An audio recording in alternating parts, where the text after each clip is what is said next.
Get 'em, Jimmy, where low shack at? The bottle's getting empty up the crack and we stacking chips, all of it's what I want. Plus money winners, that's what I'm on. You can say I'm gone. I prefer elevated pub sports radio. Time to get educated, get produced, leave the juice, letting loose with so much abuse that the bookies wanna call a truce. They getting slaughtered. Can't forget Jeff and LoBaggers in the chat. That's a lethal weapon 'cause we be pubbing.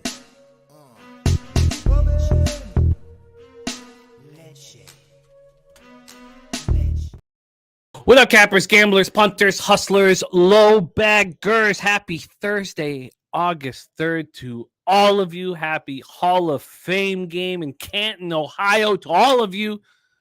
The NFL season begins today. Very, very, very exciting. A lot of winning on the show yesterday. These cappers that we run with, man, how it's just woo-wee. The gifts both cashed so easily. Very impressive work by the chat. It was a tricky day. I went 6-4 yesterday, up 2.0 units, but it could have been better. There were some mines. It was a bit of a minefield to deal with. The Cubs are just a juggernaut. I was probably fortunate to go 1-1 in that one. Oakland, Los Angeles, both games, or both bets. First 5 overcashed, full game overcashed. First 5 overcashed immediately. Baltimore, first 5 pushed and full game lost. And then you guys saw we lost with the Angels first 3 right off the top. But cashed with the Tigers, cashed with Philadelphia, Miami, first 5 under 4. That was great going on the first 5 instead of the full game. I wish I had done the same with the Red Sox. And maybe we should. If you're going to fade the Mariners, their bullpen now since July 1st is the best in the league, by a bit. Maybe it should just be a first 5 spot when you're fading the Mariners. And, of course, the Yankees cashed and the Tigers first 5 cash. So it was good. Good enough day. Shout out to BJ, everybody in the chat. BJ says NFL Hall of Fame game, New York Jets money line -130. We'll go over that just after the CFL game. And I am a little concerned just that every single person's on the Jets. Now, the Jets have gone from dog to favorite. And in exhibition season, that's generally a telltale sign that the spot is going to cash. But, we'll break that all down. But the Hall of Fame game, BJ, I've not seen anybody on the Browns. But sometimes exhibition season is just that easy. That's why there's limits on it. And maybe this is just one of those spots. I'm going to copy and paste that. BJ moving on the Hall of Fame game on the Jets. And there's a lot of reasons to back the Jets. Chris Streveler. Guy's a monster in exhibition season. We'll talk all about that. Best bet for BJ in baseball is Los Angeles Angels money line. BJ running hot right now. Copy and paste that. 4 sports. It feels like old times. 4 sports we're talking about today on the show. I'm very excited. Very, very, very excited. So let me get your Mariners, Angels. Brian Wu versus Shohei Ohtani. Ohtani coming off completo shutout. Spreadsheet play today from Ron Crawford is in. It is the Houston Astros. I believe our guy Ron Crawford's in Vegas right now. I believe he's in Sin City, where my parents met at the Flamingo many, many moons ago. Houston Astros for Ron Crawford. Let's get that locked in. Astros, Yankees. Everybody knows my love for Clark Schmidt, but I'm not just I wanted to talk that one out. Stacks play of the day, De La Cruz. Over 1.5 bases for the Fish. Let's get that set up here as well. And that game pops off shortly. So we're another spot where we can live bet today. Andrew G says Ohtani going to shove tonight. There's razor sharp picks in the house. Gamblers first glance winner with the Marlins yesterday. That was a wild baseball game. 5-1 last 6 gamblers first glance. And look at that. Beat them up at Delaware Park. Early pick 5 paid 3.4. Late pick 5 paid 1.8. Jesus. Razor, you're a monster. What a monster. Professor Chris has good work with those Yanks last night, BJ. Those things happen, Professor Chris. We'll bounce back here. And Ron Crawford, Royals sweep, says Ron Crawford. You guys know. If Brady Singer's pitching at home, I'm going to be on first 3 and first 5. It's just what I do. There's Troy Torrance in the house. Troy Torrance, the football season starts today, my friend. Fly White Mike says, taking a hit with Lorenzen in his first start with the Phillies today and taking Ohtani first 5. I can't wait to talk about that game. I came close to moving on Lorenzen too, but I held off. There's nothing. I badly want to fade Cueto, but I couldn't do it. North Ender says the Marlins game was electric. Nice to be on the winning side of a game like that. Let's win today. BJ's on the Royals money line -118 as well. Yeah, I like that. I'm just focused on first 3 and first 5, but I like that. I'm right there with you. There is Nuke Worker says, good morning, fellas. Signed up this morning for the Cappers contest and sent my donation. Nuke Worker, thank you for signing up for the Cappers contest. Hashtag Beat Pete. There is the champion right there, last year's champ. And he was full of confidence on Tuesday's show, laughing at our friend Donkey Fingers Bouquett. Laughing at him. I'm excited. I'm very, very excited. Very, very excited. And I know that we have announced the poker tournaments, but we'll make it all extremely official here very soon. We're going to have 3 tournaments this month. And I know we've announced it. We put it out on Twitter, but we'll do the full official announcement here shortly. But thank you, Nuke Worker, for joining us. We want $20K in the pot. That's what we're hoping for. 200 entries. Why can't we? I mean, all the money's going to go right back into us and to the prizes. I don't see why we can't go. Look, 20K is the goal, but why not 30K? Why not have 30K? Why can't we get a winner to cash over 15K? I don't see why not. And it will be more because I think we do 60%, don't we? We try to keep it top heavy, but I forget. We'll go over all those exactly the payouts again. I don't think it was over actually. I forget what it was exactly. Well, I think we went a little higher last year because we didn't have as many entries, but. Let's get 30K in there. Raymond Reichert, Jay Smooth. There's Clint Star, the diehard MMA podcast. His UFC Nashville plays are in.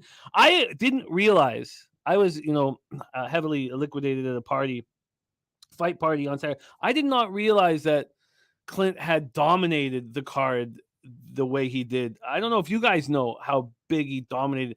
31 units. Cashed a 58-1 submission parlay. 31 units of profit for our friend Clint McLean. And he's our guy. I mean, we're pretty fortunate. We run with such a great group. Mike Wilkerson, Dodgers Cubs over parlay. Professor Chris says the only thing wrong is that KC's 3-11 as a home favorite. Yes, but they're playing their best baseball of the year. And Carrasco could pitch well here. That's very possible that Carrasco pitches much better.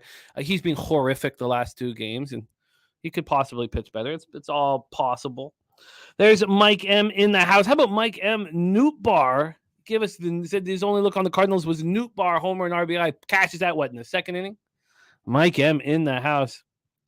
That Newt Bar call was glorious. Rocco Rogers cashed with the Cardinals Twins over. I was upset that I didn't move on that. I was upset. I was very upset. Very upset. But still a 6-4 day. I need to string together winning days badly.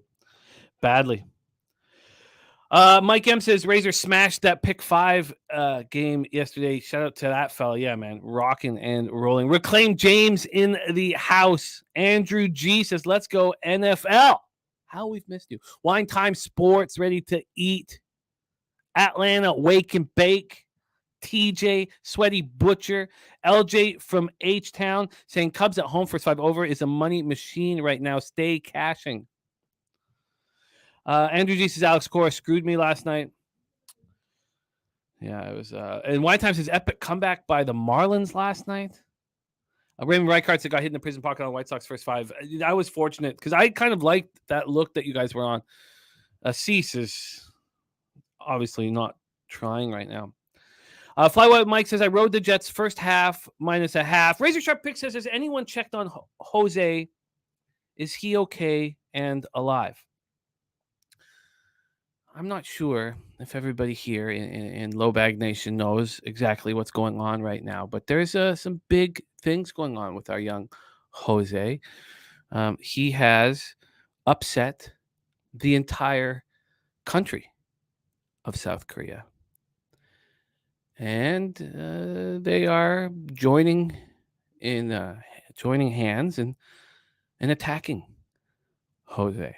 So much so that they could show up here in the chat and attack us. They could attack our whole pub. And it sounds like I'm talking about North Korea, right? Doesn't that sound like I'm talking about Pyongyang? No. This is the friendly South Koreans. They are very, very angry with our young Jose. And Jose is taking it he's taking it hard. It's affecting him. Why don't we bring him on right now and see how he's handling the situation? Maybe he can explain to you what exactly happened. He does not want to show the tape. No, please. I think he should. Because nothing. It was very little. I mean, we've seen so many more horrifying things go down here on this show, on our channel. Jose, please let everybody know what happened over the last 24 hours. Yeah, so I say some dumb things sometimes. I can admit it. I'm not the smartest person ever. And shout out to our now defunct K-pop podcast that we had on Pub Culture. I'm the producer on that, et cetera, et cetera. We were reacting to a K-pop group who I guess is young girls at 18. I don't know how old they were. Honestly, it was 6 months ago now. And I said that this girl needs a sandwich because she was super skinny. And as I have very skinny arms, and I can attest to that. I was a dumb comment, obviously, but it has not been gone over well. I apologized, and I sent out an apology on Pub Culture. It was ugly business, so I'll apologize again to the K-pop. No, we're not going to apologize. Sorry, we're not going to apologize, Jose. You've done nothing wrong here. And if you are afraid to show it, we are going to force the show. We're going to force the show. Dabby Cab ready to show it on his show. I'm not going to let him apologize for this. This is just this is part of what happens when you have live shows. I don't think he said anything wrong. I've been sweating buckets. My hands are, I've been like anxious. My hands are sweaty. You're getting death threats from like 13-year-old girls or whatever it's going on.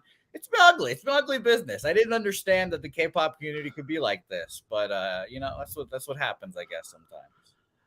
Yeah. And, we love it.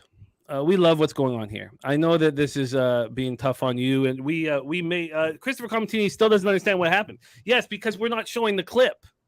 Yeah, I don't want to show the clip, unfortunately. It is admittedly, I watched the clip again. It's very cringe. I cringe, admittedly, but I just don't want that clip to have another place on the internet, unfortunately. We have Jose's new shirt.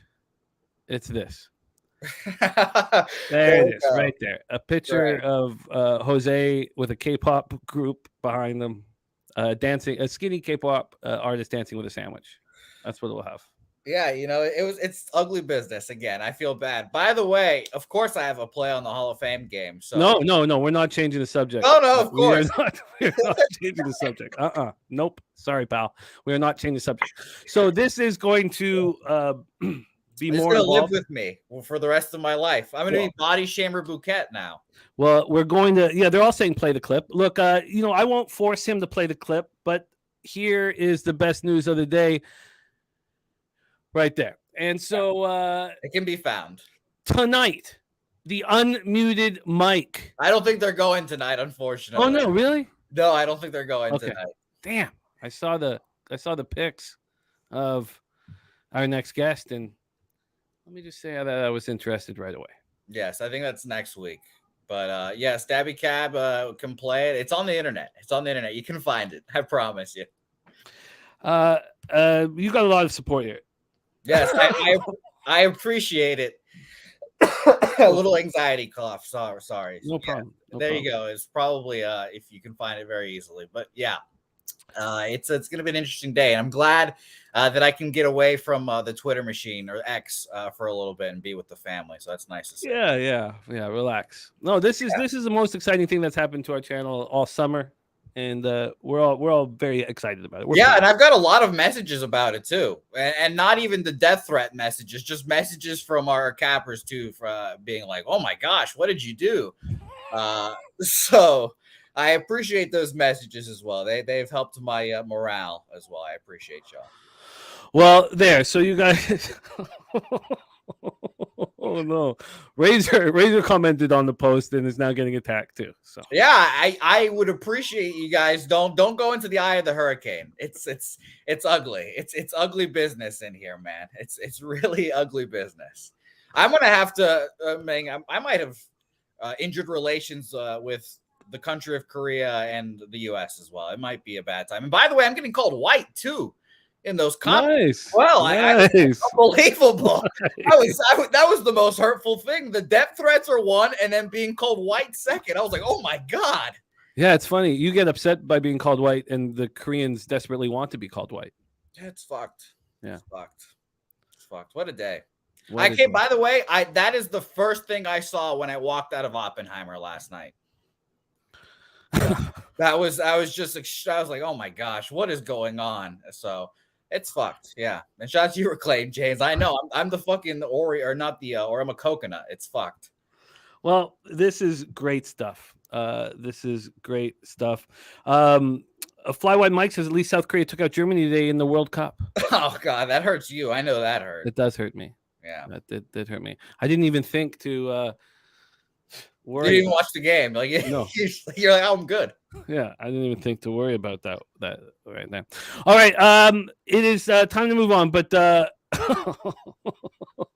lot of these comments aren't coming up here that I can't even because I don't know. YouTube is stopping them from coming up here. Well, we're gonna get blacklisted by YouTube next. Fuck. Here we go. This is all extremely enjoyable stuff here, Jose. So excellent work. Giving us something to talk about. Now we're going to start capping sports, but great work. Jose has upset the entire country of South Korea. Real friendly group too. They are a very friendly group. Very friendly group. It happens.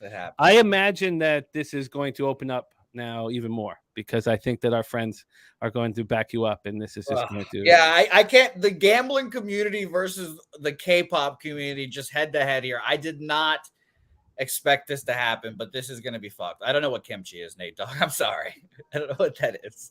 You don't know what kimchi is? No idea. Delicious. I have no idea what that is. Kimchi is delicious unless you let it ferment for too long. Then it's just gross. But all right, Johnny Guns. Johnny Guns says, I missed last 3 days to come back to war. Yes. So it is started. So we may see something. We may see something here. It could, we don't know how much this is gonna, how deep this is gonna go. Yeah, I just cannot tweet the phrase K-pop anymore. If I do, the hounds will come. But it's fucked. It's fucked. I laugh through the pain, but it's fucked.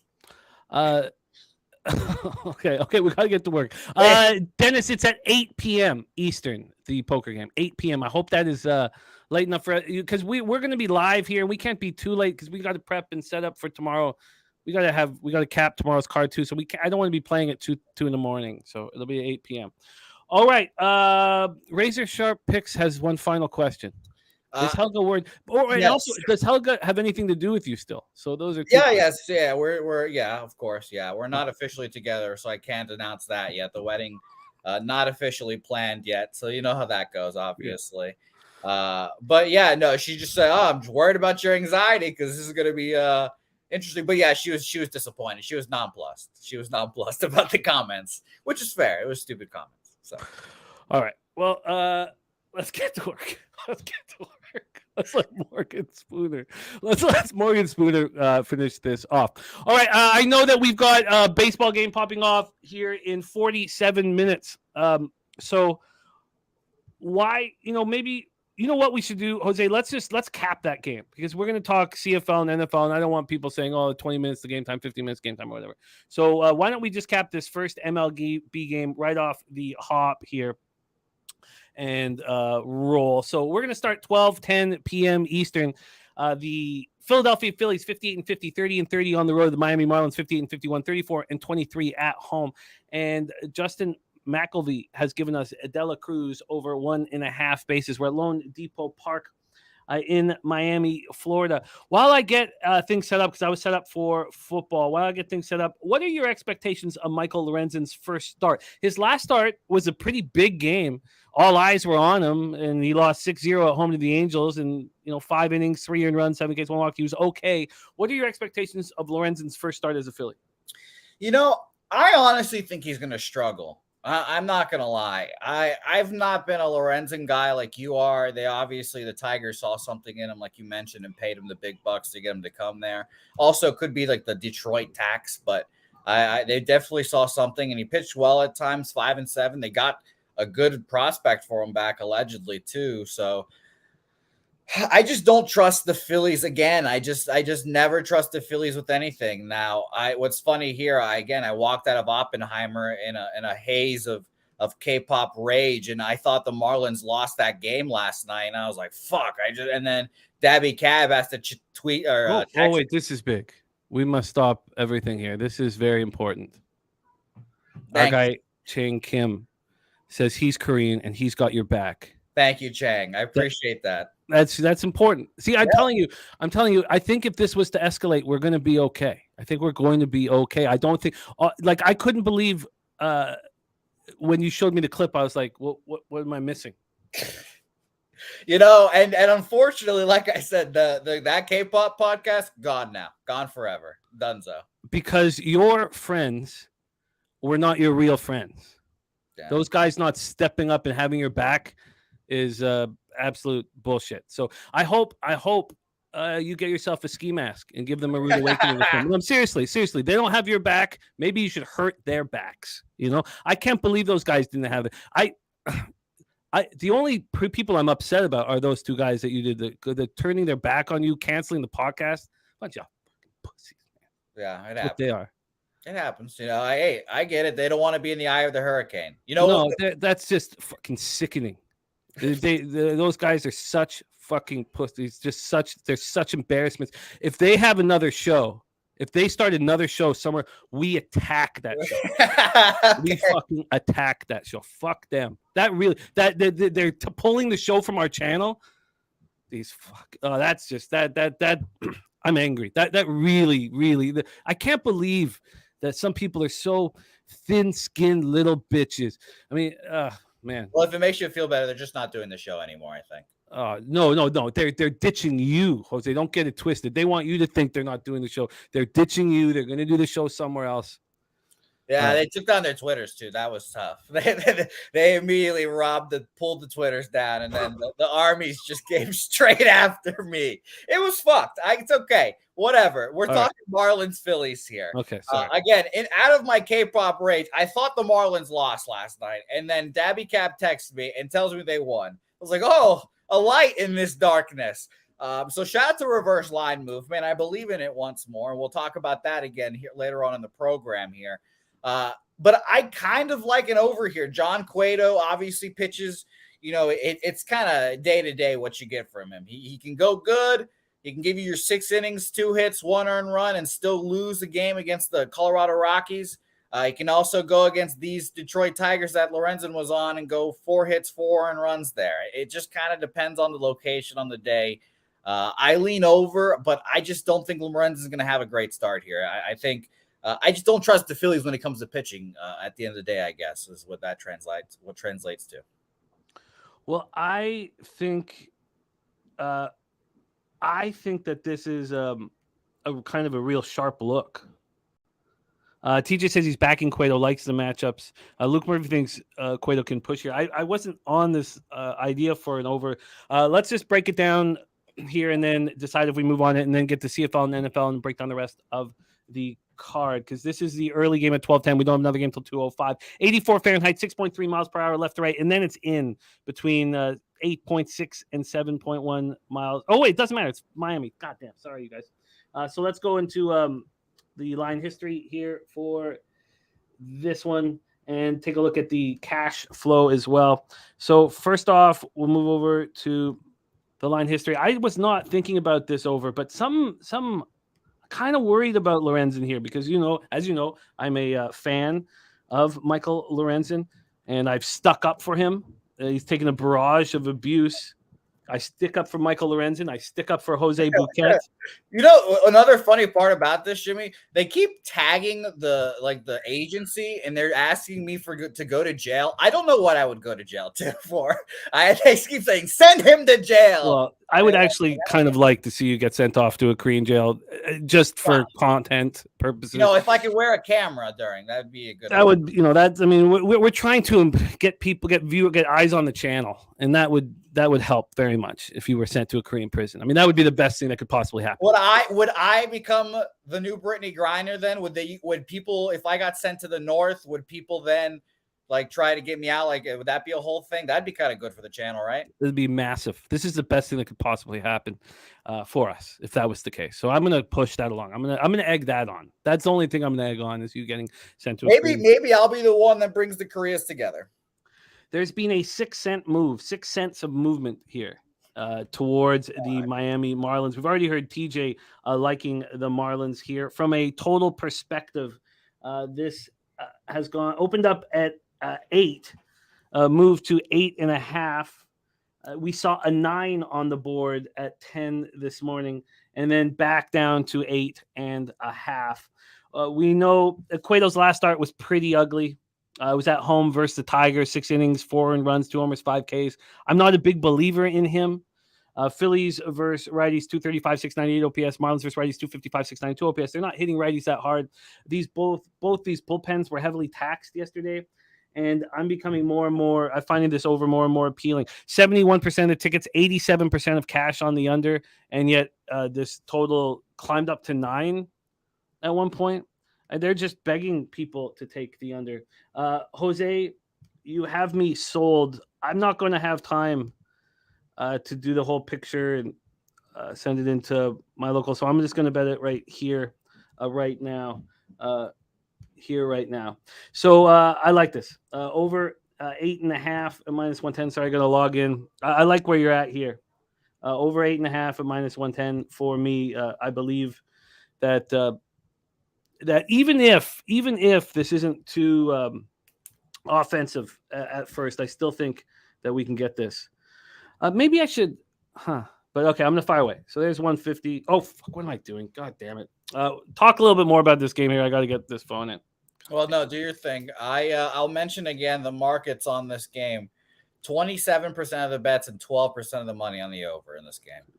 And allegedly, according to Action, and Jimmy, I believe you said as well, this opened up as an 8, and now it's at 8.5. That is true. So yeah, there's your first indication there. Very similar to what happened yesterday in this game, money line wise. It was just begging for Phillies money the whole day, and we took the Marlins. I took them first 5 in full game, so I lost first 5, but then I pulled full game out of my asshole, so that was great. But I definitely respect both of these squads, and I just don't think that pitching wise the Phillies are they're not the Guardians. Now that Noah Syndergaard's on the Guardians, I'm sitting here like, man, could he really just be a viable pitcher for them? I'm not sure, but I looked at the box score the other day. I didn't even notice he had no strikeouts, so I was pretty shocked by that. But shout out to Noah Syndergaard. We'll see what he does. But I'll add it officially as well, Jim. 8.5 as well for me. I will not line shop because, by the way, Bovada has already moved this up to a 9. So I'm getting 8.5 -120. And it seems like a lot of my totals today are juiced. I've got 2 more today that I'm on officially, and I should tweet them out, I guess, before the line moves. But 2 more totals that I'm on that I think will go up here soon. So we'll see.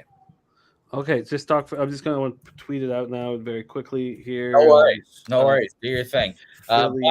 by the way, shout out to Ron Crawford sending in his pick yesterday. We appreciate my man, and he's on a spreadsheet Houston. And I don't know if we mentioned this already. BJ is on his big boy bet, the 5-unit banger on the Los Angeles Angels here as well. And again, I appreciate everyone in the chat, even Barry Smith in the chat. We appreciate you guys. Thank you guys for having my back here. It's nice. And my hands have stopped sweating. So that's nice. That's a good sign. That's a good sign. Maybe I'll get some sleep tonight, and maybe my phone will not buzz as 12-year-old Korean women blow up my phone and tell me to kill myself, et cetera, et cetera. North Ender wants the cash here on the total once more. Right now, we have 29% of the tickets, 13% of the cash. All the big bets coming in on the under 8.5, and this opened up at 8 at Pinnacle. And it's some places it's already 9. And by the way, F. Donahue, thank you. One of my favorite comments of the day. Jose's edgy humor makes me laugh 60% of the time. Thanks. That's not bad. That's not bad. That's a good percentage. I'll take that. If this is baseball, I'd be the best hitter of all time. TJ says this might be a longer conversation, but do you trust Action Network numbers? They take money from the books. I certainly don't have 100% trust in them at all, but I think that we should. I think that we should do a whole show on this, whether or not to trust the numbers that we're getting, and I think we should. I think it requires a full show.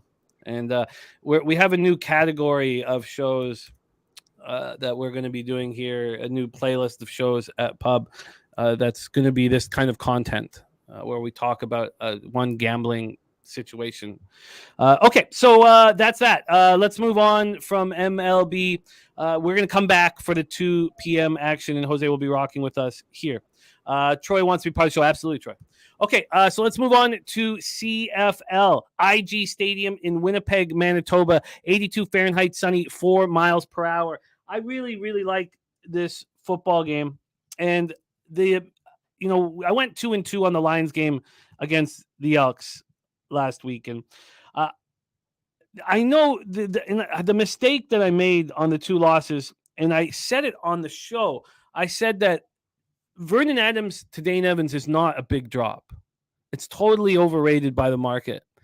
I just thought that the Elks might be able to improve as the season went on, and other gamblers thought the same way. I mean, the market was moving the Elks direction, and that was wrong because the Lions defense is monstrous.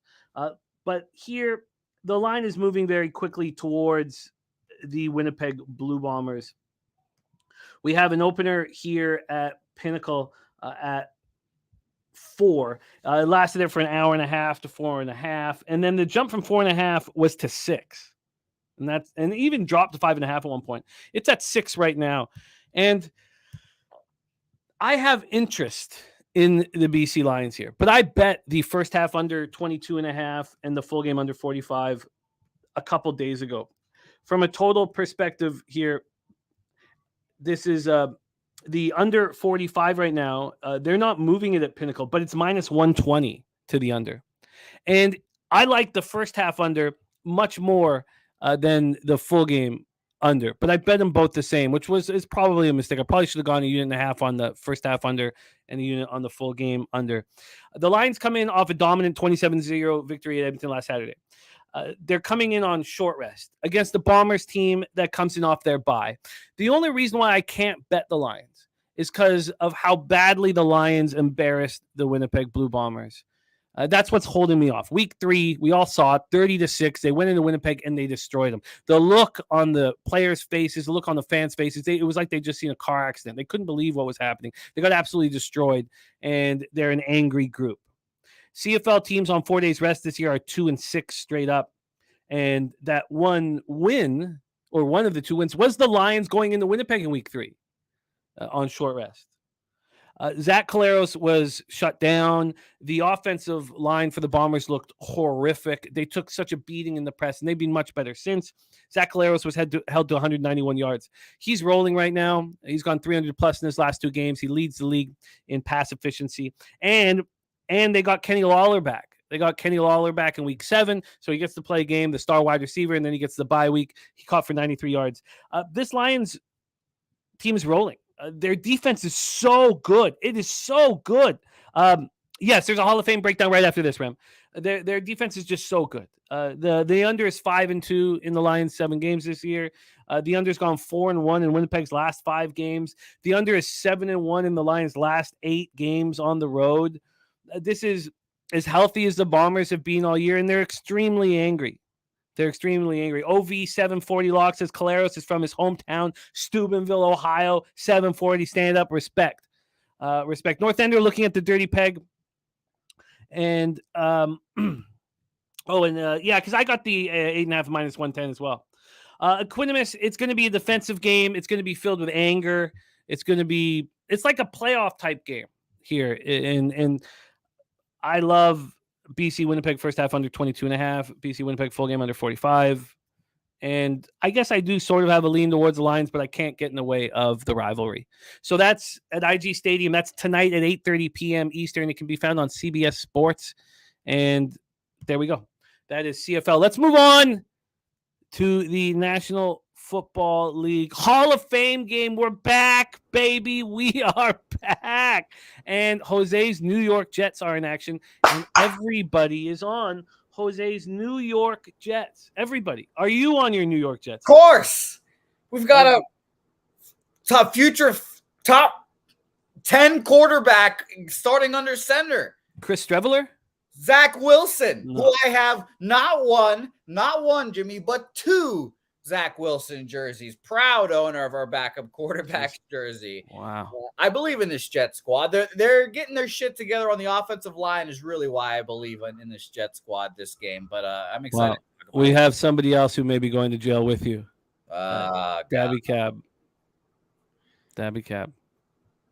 Yeah. Damn. It's crazy. You're not alone. Well, Cab, me and you, work camp buddies. Yeah. That's how that works. It's fast how it happens too, Jim. 1 second, you're just enjoying your afternoon. The next, Twitter jail. That's probably the only jail where you wouldn't get... I think it would. I think I would, actually. You're probably right. Yeah. Probably right. All right, let's talk about D-line history here, and stick with me for this Jets-Browns breakdown. The Browns open up as 1.5-point favorites. They're now 2-point dogs. From a money line perspective here, no Remosta. Jose doesn't want to play it here, but don't worry. Dabby Cab will take care of everything for us. Unmuted Mike. Don't worry. We got it here. From a money line standpoint, let's get this up here. This is where it'll show you the biggest tail of the run market move for the Jets. The Jets opened up at plus 107. They're now minus 128 at Pinnacle. 35 cents of movement. So a huge move to the New York Jets. And Lucas Ryan says, I want this on my record, please. Says, my only future for 3 units. The Jets under 9.5 wins. Oh, fuck you, Lucas. Fuck you. What an asshole. Oh, my gosh. My only future in football, I haven't looked it up yet, but it's going to be the Jets to make the playoffs. I fucking can't wait. Rob Free says, took these Jets money line all day. Okay, so we've seen the big move towards the Jets, and we have a total here. This total sitting here at 33.5. Now, it's heavily juiced to the over. It's minus 119 to the over. This opened up at 33, went to 33.5, and is at minus 119 to the over. It's interesting that Pinnacle is the one doing that. I don't see a 34 anywhere here on the board. There's the X-Filer in the house. It's so funny you say Blackpink, Razor, because Ella loves Blackpink. Ella listens to Blackpink. Yeah. Shout out to Ive, though. And there is Matty Ice, our first capper to be on the other side. God damn it, Matty. The first capper to be on the other side. Okay, we're at the Tom Benson Hall of Fame Stadium here in Canton, Ohio. 81 Fahrenheit, partly cloudy, 4 miles per hour. In the last 2 years, the Jets and Robert Saleh have gone 6-0 straight up in the preseason and 5-1 against the spread. But now Nathaniel Hackett is running the offense. How do you feel about that, Jose. Are you excited about that as well? Whatever my quarterback wants. Whatever my quarterback wants, he gets, so I'm thrilled about it. By the way, fuck you, Sean Payton. You need Markel is on the Browns as well. AOD says Browns smack City, and Tori Coker is on the Browns. No, Nate Dogg, Aaron Rodgers will not be playing here this evening. He's too good for this. So the Jets are also on Hard Knocks on HBO. Oh, I can't wait. Do you think that makes them try harder in the Hall of Fame game? No. The Jets have gone from dog to favorite, and the idea is because Zach Wilson will be under center. How many series do you think he will be under center for? A lot. He's going to play because he's not going to play in the regular season. I expect him to play the whole first half, honestly. I don't think he plays more than 3 series. Really? Yeah, absolutely. I don't. And Zach Wilson, I think, is not going to try. What? Yeah. I think it's all Streveler. I think this is, if you want this to move on this is a live betting dream situation. I think that the Jets are going to pull out a very, very vanilla offense. I think Zach's not going to try, and I think the Browns could have a lead. So if you want now that everybody puts together their own game script, this is the game script that I'm putting together. So Streveler is a killer in the exhibition season, an absolute killer. And that's why the market's moved towards the Jets. Last year, he threw for 5 touchdowns, set 277 yards, 24 of 33, and 1 interception. Who is playing the second half, DG says, and that's what's most important. We know that's going to be Streveler. Yeah, we know it's going to be at least the second half, and I believe he'll be in more. He ran for 71 yards in last year's preseason. He led the Jets to a 3-0 against the spread run last year. And the year before in Arizona, he was awesome. In 2021, he was very, very good. This guy's mobile. Obviously, he's next CFLer. So I, love him for that. And stand up for the 740, man. So, and he's in Ohio in the Hall of Fame game. He's going to play like this is a Super Bowl. I want to live bet these New York Jets. And I think I'll get the chance because I know that neither Stefanski or Salah care about this game. But the Browns went 1-2 in the 2022 preseason. They actually outscored their opponents. We're not going to see Deshaun Watson or Joshua Dobbs, the backup. So it's going to be Kellen Mond and Dorian Thompson-Robinson. Dorian Thompson-Robinson, of course, who started UCLA last year, 5th-round pick. Why? I don't understand why everybody's so heavy on Streveler outplaying Dorian Thompson-Robinson is going to try so hard. Now, I think Streveler is set up here to if they were playing in a game, I would take Streveler's team right now at this point. But I think that Thompson-Robinson is going to try very, very hard. I don't know about Kellen Mond. Last year's Hall of Fame game went over the total. 27-11 won by the Raiders. Only 4 of the last 10 Hall of Fame games have gone over the total. But I want to live bet the over. I think it's going to be a very low-scoring start. So at this point, I don't think I want to move on the game beforehand. I want to live bet both the Jets and the over, thinking that Zach Wilson does nothing and it's a slow start. What do you think of that idea? And do you want to make anything official here for your NFL record, Jose? Well, I'm making the Jets official minus 130. That's a layup. But here's how I think the game's going to go. It's Wilson, Tim Boyle, and your guy, Streveler, Steve, whatever his name, Streveler. We'll just keep calling him that. Sure. I think it's going to be a first half of Zach Wilson, a third quarter of Boyle, and a fourth quarter of Streveler. I think Wilson will get a lot of run here because, again, he's not going to get any run in the regular season, and they want to, give him all the reps they can because in their fucking sicko heads, they still are saying that, Zach Wilson's going to be a quarterback in the future, blah, blah, blah, blah, blah.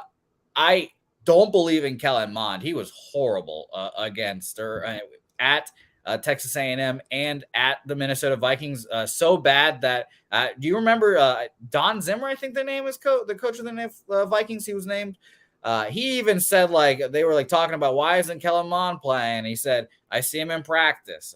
I know why he's not playing. And he said he sucked openly. And shout out to Wine Time Sports, who thinks Thompson Robinson is going to be good. I'm not surprised by that because he's a UCLA quarterback. But I was never sold on him at UCLA. I don't think he's going to be very good. And, though that the Jets like second team defense, et cetera, third team defense, I don't expect the Browns to score many points tonight. So I'm taking the Jets money line here and hoping that Strevler can lead them to the promised land in the fourth quarter. I agree with that.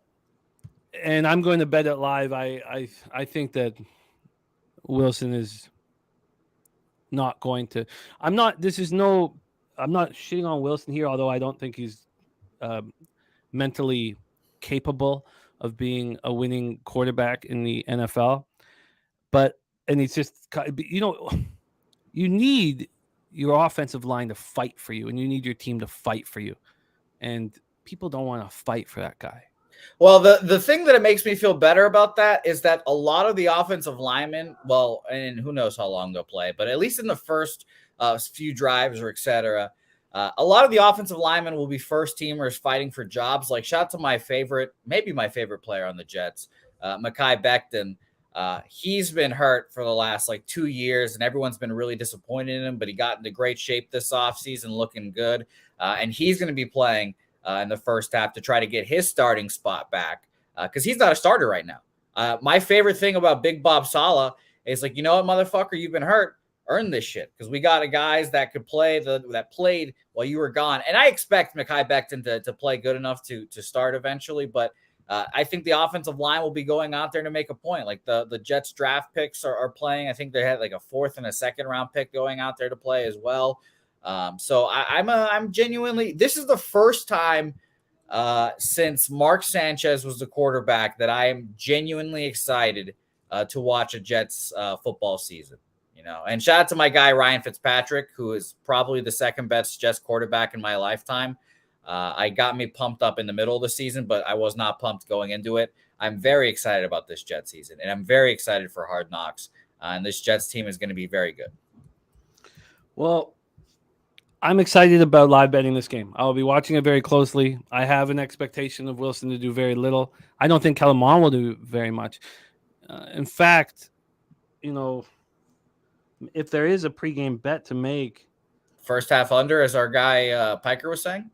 Well, I wonder, will they even let us go? What about first quarter under? Will they even let us do that? Let me just go over here. 6.5. What about the first quarter under? 6.5 for the first half? First quarter. Oh, okay. I was like, oh my God. Yeah, that's shockingly low. That's really, really low. Is that true? It says he's get ready to be underwhelmed. What about the first quarter under? I just think this is going to be so vanilla early. Aaron Rodgers has a chance to really fucking hurt my feelings this season. Wow. Okay. All right. I'm going to spend a little bit. That might even be a bet to make here. But I am planning on live betting this game. I'm not going to make, at this point, I'll have to talk myself into an official spot. Rob Free says, with the defensive-minded coach in Saleh, the Jets defense should compete all game, even the backups. Yeah, no, I think that's fair. I fucking love that guy, by the way. Please don't fire him, Jets. All right, there we have it. Jose and BJ both on the New York Jets money line -130. I've not seen anybody on the Browns until Matty Ice spoke up, and then Matty Ice was not alone. Markel also moving on the Browns. Reclaim James says he's fading the Browns, and those are his team. That's his team. Rob Free on the Jets money line as well. North End says if Kellen Mond, I want Jets first quarter. God, I think that first quarter under. I think that might be a real sneaky look here. And by the way, Matty Ice said the Browns are the play. The Jets are not going to show or risk anything tonight. And Dutch said he put a video 2 days ago on PSR giving out the Browns. Oh, really? Yeah. Oh, is Dutch in the chat? Dutch is in the chat. Oh, I missed that. What up, Dutch? Geez, I missed that. Okay, I will retweet that video. Okay, well, and who there wasn't just Torrey Coker also on the Browns, Andrew G on the Jets. AOD says fuck the Jets, and that is the situation we find ourselves in today. All right, Mike M says the 1-800 DeGen play of the day is Jets first half money line. And Dutch Boy Fresh says, peep it out, T, great work. Absolutely. Wine Time Sports took the Browns. Okay. All right. This will be fun. God, imagine, first quarter under to start out the football season. Under 6.5. I like it. Yeah, not just the first quarter under, but just a touchdown fucks you. Yeah. Hey, I think the Zach Wilson will show something here, but I'm a biased piece of shit with 2 of his jerseys. So, all right, that is the Hall of Fame breakdown right there. We have CFL first half under, full game under, and then the first quarter under. Matty I says he doesn't mind Jets first half, Browns full game. This one's going to be fun. The Hall of Fame game is fun. I mean, who doesn't bet the Hall of Fame game? Let's get started. All right, and we have a baseball game popping off here in 26 minutes. Jose and I are both on the over 8.5. I was not going to be on the over 8.5, and young Jose Korean prison Bouquett has talked me into it. All right, I bet you they'll be really enamored with your donkey fingers in Korean prison. Yeah. I don't want to imagine where those fingers will be asked to go. All right, let's roll. Nate Dogg looking at the first quarter over here. And Nutflush says, what about we do a live stream with Dutch and Jose? Well, we got football live streams coming up, so don't worry. We're going to get all of that. Much love, Razor Sharp picks, and we have Wine Time also on the over 8.5. I love that. All right. Let's move on to game 2 here on our board. 2:05 p.m. Eastern. Chicago White Sox 43-66, 20-37 on the road at the Texas Rangers 62-46, 36-20 at home at Globe Life Field in Arlington, Texas. Touki Toussaint against Max Scherzer in Max Scherzer's first start as a Texas Ranger. Let's go to the line history here and get this started. And we have our guy Billy Brisbane joining us for WNBA not long from now. Touki Toussaint versus Maximus Scherzer. Let's take a look at the situation here on the money line. We have a huge move, a monstrous move. Wow, just a giant move to Maximus Scherzer, opening up at minus 232, now minus 291. You rarely see Pinnacle make moves that giant. 63 cents towards the Texas Rangers. My goodness. From a total side of things, this opened up at some books at 9, heavily juiced to the under. Bet online at Pinnacle, it didn't. Open up at 8.5, juiced to the over. There's been 4 cents of movement towards the under. Let's take a look at the cash flow here for this one. We have on the total 62% of the tickets and 63% of the cash on the over, and yet we've moved towards the under. Then we have slightly. Then we have 93% of the tickets on the Rangers and 69% of the cash. But the giant market move speaks for itself. Tone Miggins in the house. What up, Tone? JT Real Muto over 1.5 bases plus 130 is the levels units. 1.5 units on the levels play today. Real Muto to hit a double at plus 390. Phillies team total over 4.5 and looking for the sweep. Andrew G says Maximus Scherzer will be electric today. New life with his new team, a chance at winning a World Series. Dabby Cabs on the Rangers first 5 -1 at minus 122. That's an interesting way of handling it, Dabby. Very interesting way of handling it. Wow. Okay, Touki here. Last start was very good. 5 innings, 3 hits, no earned runs, 4 Ks, 1 a walk, and a 3-0 win at home versus the Guardians. And Razor Sharp picks Gambler's first glance. Is in Kong's clip saying is Real Muto in the lineup. I should pull that up here right now. But let me just get Gambler's first glance. Yes, He is. Okay. Let me get. Can you say the lineups right now for that game that pops off in 23 minutes? Schwarber, Bohm, Harper, Castellanos, Stott, Real Muto, Brandon Marsh, their shortstop, and Jake Cave. Miami, Luis Ariz, Jorge Soler, Big Josh Bell, who also, by the way, is fat. Jazz Chisholm, Jake Berger, Brian De La Cruz, Juan Sanchez, I think it is, and Joey Wendell and Jacob Stalling. I'm an equal opportunity body shamer, at least. I call Lance Lynn fat. That is nice. Do you call Jazz Chisholm Jazz Jennings ever? No, I don't know who that is. Oh, you'll love that. Enjoy that. All right. That we'll send you that when you're in Korean prison. Okay. How about that? Okay. Okay. All right. Let's talk about Maximilian Scherzer here. Oh, by the way, Tukey has thrown 21 innings on the road. He has a 200 opponents batting average, 2 home runs in 21 innings. Last start for Max was nice. 5-1 win at home versus Nationals, 7 innings, 1 earned run, a solo shot, 7 Ks, 2 walks. White Sox first righties 226, 626 OPS. Rangers first righties 280, 831 OPS. By the way, that White Sox numbers since July 1st against righties are the worst in Major League Baseball. Rangers bullpen still a problem at 6.03 ERA. I think that now it's probably too late with the market moving the way it is, but I think Cab might have figured out the best way of handling this spot. Take it away here. Jose Bouquett, White Sox Rangers Globe Life Field. Yeah, shout out to Dabby Cab. He says he does that often, and he's not afraid of a push, et cetera, et cetera. Yeah, I get it. I like it. Yeah, I just don't want to bet on the Rangers here. I fully expect their offense to tee off of Tukey. He's coming off, like you said, 5 innings, 3 hits, no earned runs. Do it again, Tukey. I don't think you can, especially against what has been one of the best offenses the whole year. So, I mean, even if Max Scherzer pitches poorly, I think the Rangers offense will just pick him up either way. And I don't expect them to pitch poorly either. Dabby has mentioned their pitching coach, Maddox. I think it's Greg. I don't remember what his first name is. Maybe. But shout out to him. I ultimately trust them a little more, trust him, I guess, with pitching staffs and what to do with them. Like, I don't know if you saw this, Jimmy, but Lance Lynn in his start, the Dodgers immediately gave him just recommendations. They were like, you know what? No more sinkers, no more cutters. Just throw your fucking fastball. And he threw it like 75% of the time or something like that. It was something ridiculous. It was like a season high. So I think that they could obviously give Scherzer some good recommendations. That's kind of why I don't believe in the Phillies. You know, I don't know what they'll do. But yeah, this is, I guess, first 5 -1 or pass, but I want nothing to do with this game.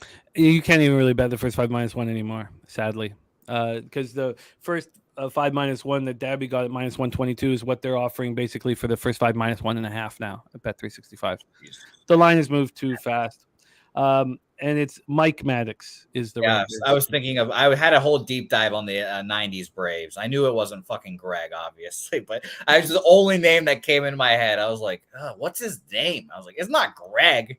What's Greg Maddox going to do fucking coaching pitching? Throw it accurately. There we go. I saw you dying laughing, and I immediately knew. I was like, that's obviously wasn't the fucking name. I think that the bet Dabby Cab made is probably what I should have thought about, 18 hours ago. But it is what it is. Philly, Eagle, Flyer, Rangers lead after 3 at -134. Wow, that's your brother. I didn't know that. That's a smart way of looking at it. Philly, Eagle, 3. Rob Free says Tukey had a good start versus the Guardians. That came with them struggling at the plate. Games before that was awful. Should go back to the usual today. And DC Capper on the over 8.5 in this one.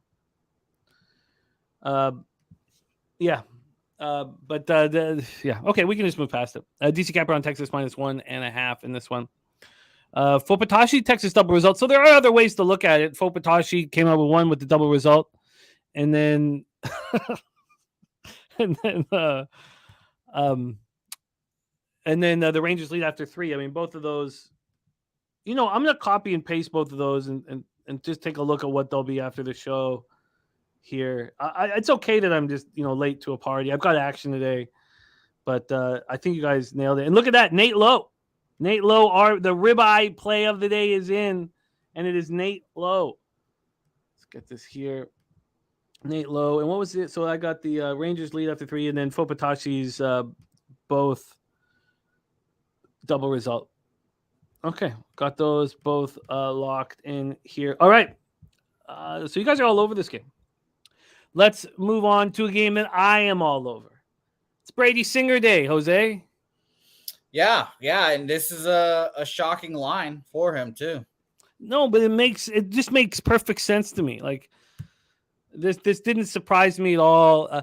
The only fear I have backing Brady first 3 and first 5 is the fact that when you have a veteran pitcher, if if you believe in Cookie Carrasco, and Cookie Carrasco's hurt me many times.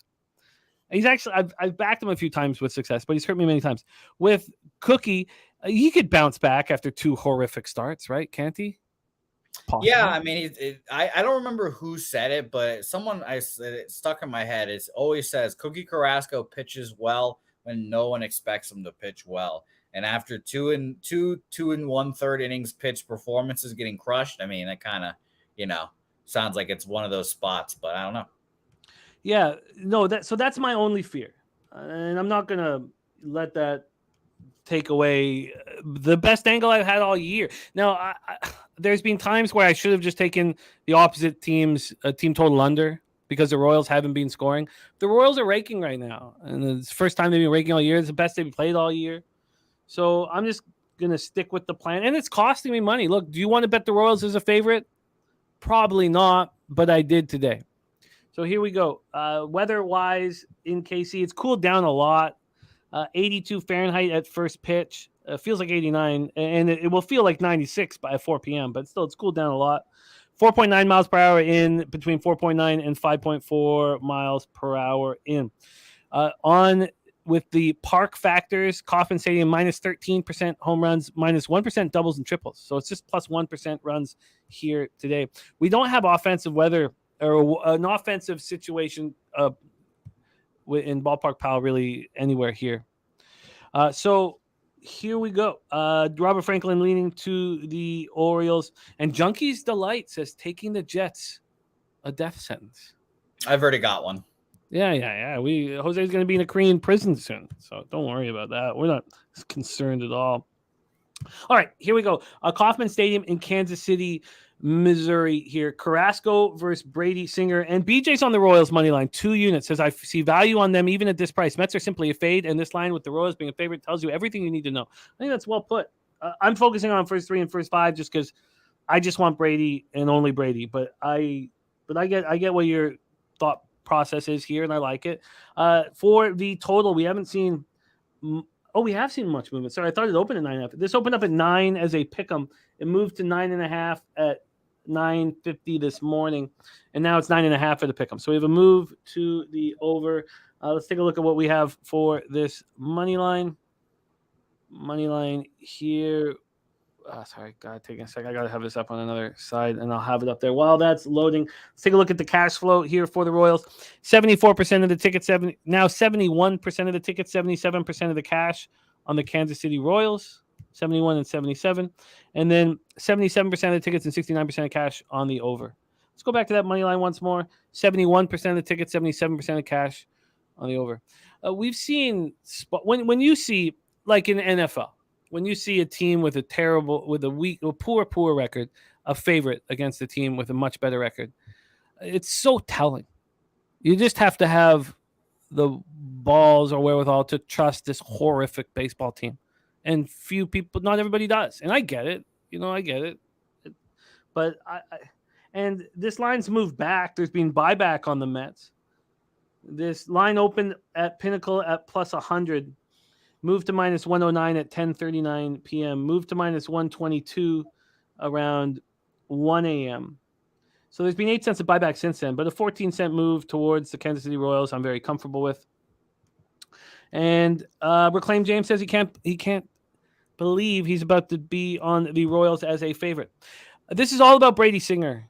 He's pitching very well, and he's been my most profitable pitcher. If I would have to go over my numbers, but I would guess he's been my most profitable pitcher over the last 2 years. And, they're coming off 5 extra inning win at home over the Twins in his last start, 5 innings, 2 earned runs. He gets the consecutive home starts. At home, he's got a 4.58 ERA, but he started out horrifically. He started out so badly. But 65 Ks, 27 walks. He's only allowed 8 jacks in 70 2/3. And DT says KC is 1-13 as a favorite. So DT has the Mets by 10 runs here. And you can make a lot of money off of that. If you can find well, DT, I hate to break it to you, but they're not 1-13. That helps. What are they as a favorite? I looked it up because I thought this would be the first time that they would be favored this year, but no, they're 3-12. 3-9, 12 bets or 3 games or 12 games. Sorry. that they've been favored, and they've only won 3 of them. So obviously not a great record, which is scary. But I'll tell you, Brady was the pitcher for 2 of those 3. That's good. I like hearing that. He was also the loser of a lot of those games too, but whatever. We won't talk about that. We'll talk about that. Mike M says KC's 0-13 since 2022 off of a shutout win. Christ. But look, we're talking about a team that's 34-75. It's not going to be easy to find stats that are going to align with that move. All right. No, yeah, I'm on Kansas City as well, and I was just sitting here thinking, am I going to take them first 5 or full game or both? And I'm going to be on both. Full game -113 at Bet Online, and -127 at Bet Online as well. I believe I'll double check that, but oh my God, it's moved. I got -115 on first 5. Yeah. Well, you're in the money there. Shout out to you. But I didn't even bet it that long ago. That's what it is on Bet Online. Maybe another book will have a different price, but I usually trust. Well, I got -120 here. Let's line shop -120 at Bet 365 on the first 5. But let's line shop for you here and just get you some better numbers. Bovada has -135. Jesus, 15 cents more than Bet 360, and I'm signed in, so this is. I made the bet on the over 8.5. Wow, that's nuts, man. So here on the full game, Heritage hanging a -111. So that's the best line on the full game. And then for first five, wow. Bet 365 offering the best line at -120. Mike M says the dog is 5-0 in the last 5 Royals games. Mike, is there a stat that actually helps my bet? Or are they all going to make me look like an ass clown? Well, you know, I assume the Royals are the underdog and they're 5 in those fucking games. So, is there? Can you find one stat? No, not this time. Not at this time. Okay, not at this time. Look, I don't know. In this business, you break down a game, you fucking bet it, and you deal with the consequences that come with it. So we'll see how this bangs out. But I'm on the Royals first 3 and first 5. I got -125 first 3, first 5 -115. Jose can find a -113 first full game, excuse me. Oh, sorry, -111 at Heritage, and first 5 -120 at Bet 365. Mike M says, let me look around. Okay, thank you. Lucas Ryan says, imagine being a Mets fan and an Islanders fan. Pain. Well, the colors are sick. Yeah, nice looking jerseys. Yep. Hey, and but you have Bo Horvat scoring 45 points a year for the next 8 years. So enjoy that. You know, shout out to the Vancouver Canucks, who I only consume the Canucks through you, and it seems like they've been doing better recently with their moves and such. The only reason why they've been doing better recently is because there have been no games. Okay, fair enough. All right, let's move on here. Mets, Royals. I'm on the Royals first 3, first 5. Jose's on them full game. First 5 and full game. All right, let's move on. I love Morgan Spooner shirt. Maybe that's my one. I still don't have a pub T-shirt. We got to get one, but Morgan Spooner is a nice line there. I need to find someone who believes in me the way Jimmy believes in Brady Singer. All right, let's move on to my next bet. And then other than the bet, the over 8.5 that we made off the top of the show, this is my last action at 3:07 p.m. Eastern. Baltimore Orioles and Toronto Blue Jays. And you know who will be attending this very baseball game? Jose, our friend Slatsy and his beautiful wife will be there together at the baseball game. And then I'm meeting up with them afterwards. Great game. Really, really good game. Yeah. I'm going to, for good luck, I'm going to stop by the liquor store and get a little half Mickey just because I'm going to take the transit down there. So just for good luck, I'm going to drink on the trip down there. Okay. So I'm going to show what are you drinking, though? That is a good question. I believe I will get Captain Morgan's spiced rum. I think that's a nice to drink warm on transit. I think that's probably what I will go for. All right. Robert Franklin says Orioles plus 150. Jack Flaherty makes his debut in black and orange. Do you see how I get excited just knowing I'm going to pick up a Mickey on the way down? Already I'm starting to get happy, you know. That happens. That happens because I only drink on live streams, except when I'm going to meet a LoBagger. I will get sauced. but not too sauced. And I'll bring my computer down. So if we sit at the bar for too long, I'll just start capping. Jack Flaherty versus Kevin Gausman. Flaherty versus Gausman. I moved on the first 5 under 4.5 at -125. Wow. You know, Look at us. I like DT. And I like, part of the fun, and we have established rules in the chat, and it works nicely. But I like when someone can come in and say, like, look, you're so wrong on this, and here is my action.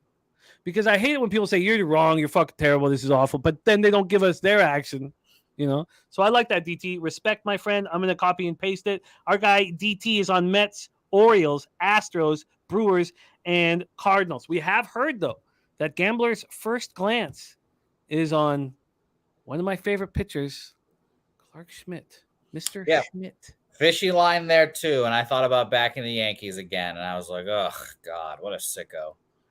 I'm going to soar on the wings of razor sharp picks and bet Clark Schmidt.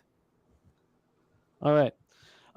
Sky Dragon says Kikuchi saved the season, and he couldn't be more right. Yeah, he fucking did. And he has all year long. And he's Ella's favorite player. That is true. I forgot about that. I should have known that when betting against him yesterday. Yeah, I was just, thank God we pushed the first 5. That would have been...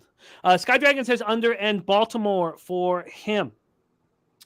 And Joe Yergov says Jimmy believes in Gausman very highly. I do, but I don't bet him very often in the regular season. I don't trust this Jays team as a big favorite. And in a wild card situation, I would bet Gausman and the Jays.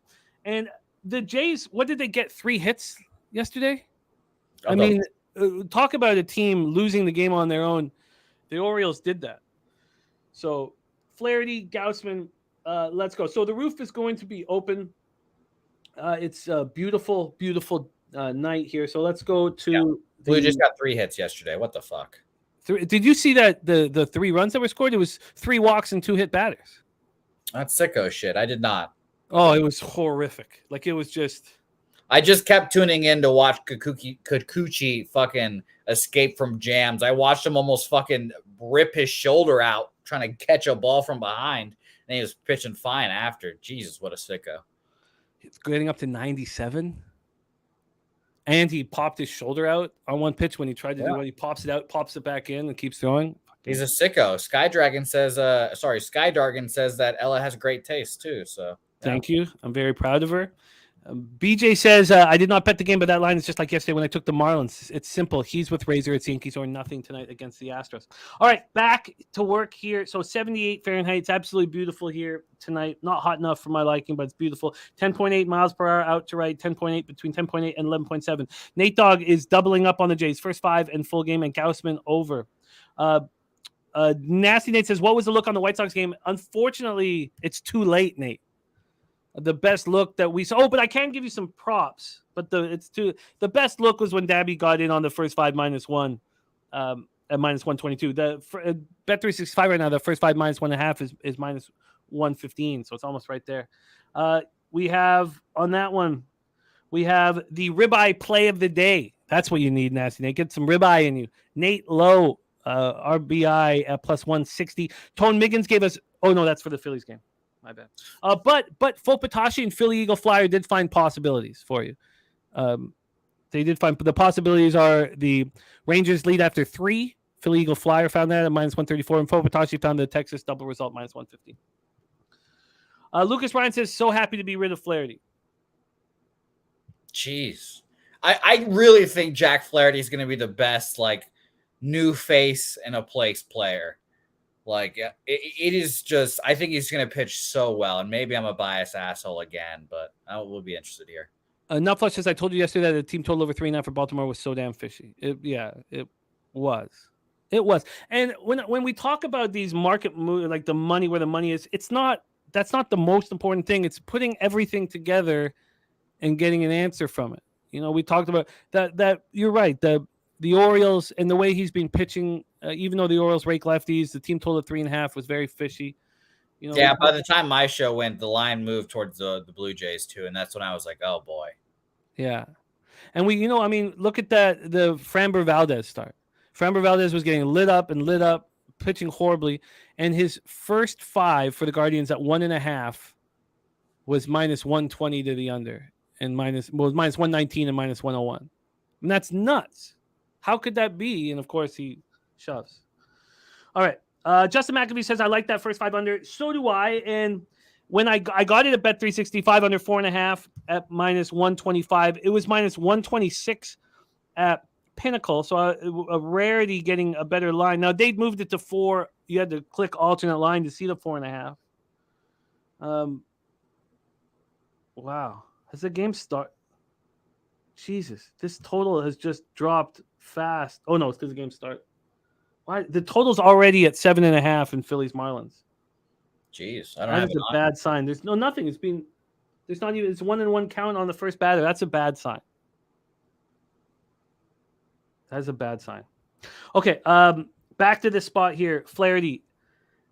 So let's see what Bet365 is giving that first 5 under 4.5. It kind of felt like they were lackadaisical on moving it. Right now, the first 5 is at 4, even money to the under. So that was good, beating that. On the first 5, by the way, Gausman is a huge favorite. Right now, it's minus 185 at Will Hill, minus 180 at BetChris, minus 210 at Bovada. I mean, just a huge, huge favorite. We'll let Will Hill show us what movement they've made on it. They've made no movement on it. This didn't come out to 9:32 a.m. there. Why don't we see what BetOnline has done here? BetOnline is sitting at minus 190. They opened this up at minus 175. It's just been a constant move towards Gausman. On the full game side of things, we'll go back to Pinnacle. And Penny is hanging a minus 168 full game. This opened up at minus 163. So the Jays have not been big favorites in this spot. And when I watch this bullpen in play, I think that they're so vulnerable. I just feel like they are so vulnerable. And so I kind of lean right now. Let's just see where the cash flow is. I guess I do kind of lean towards the Orioles. 30% of the tickets, 34% of the cash is on the Orioles. From a total standpoint, 55% of the tickets, 78% of the cash is on the under. And Gausman coming off a really strong start, 4-1 win at home versus the Angels, 6 innings, 9 Ks, 3. Oh, it's the bottom of the first. Thank you, Lucas. Okay, thank you. Okay, thank you, Lucas. That's what I was missing. Okay. That makes me feel better. I thought I was made a terrible decision there. Okay, thank you. That makes perfect sense then. So Gausman at home, 2.48 ERA, 215 opponents batting average. Orioles versus righties, 235, 696 OPS. Blue Jays versus righties, 247, 32 OPS. And that Gausman start, 6 innings, he was hurt coming out of the All-Star break, and that was his first, really strong performance. Now I'll have to double that and go over all of his past performances. Take it away for us here, Jose. I'm on the first 5 under 4.5 in Orioles Blue Jays. What's your move?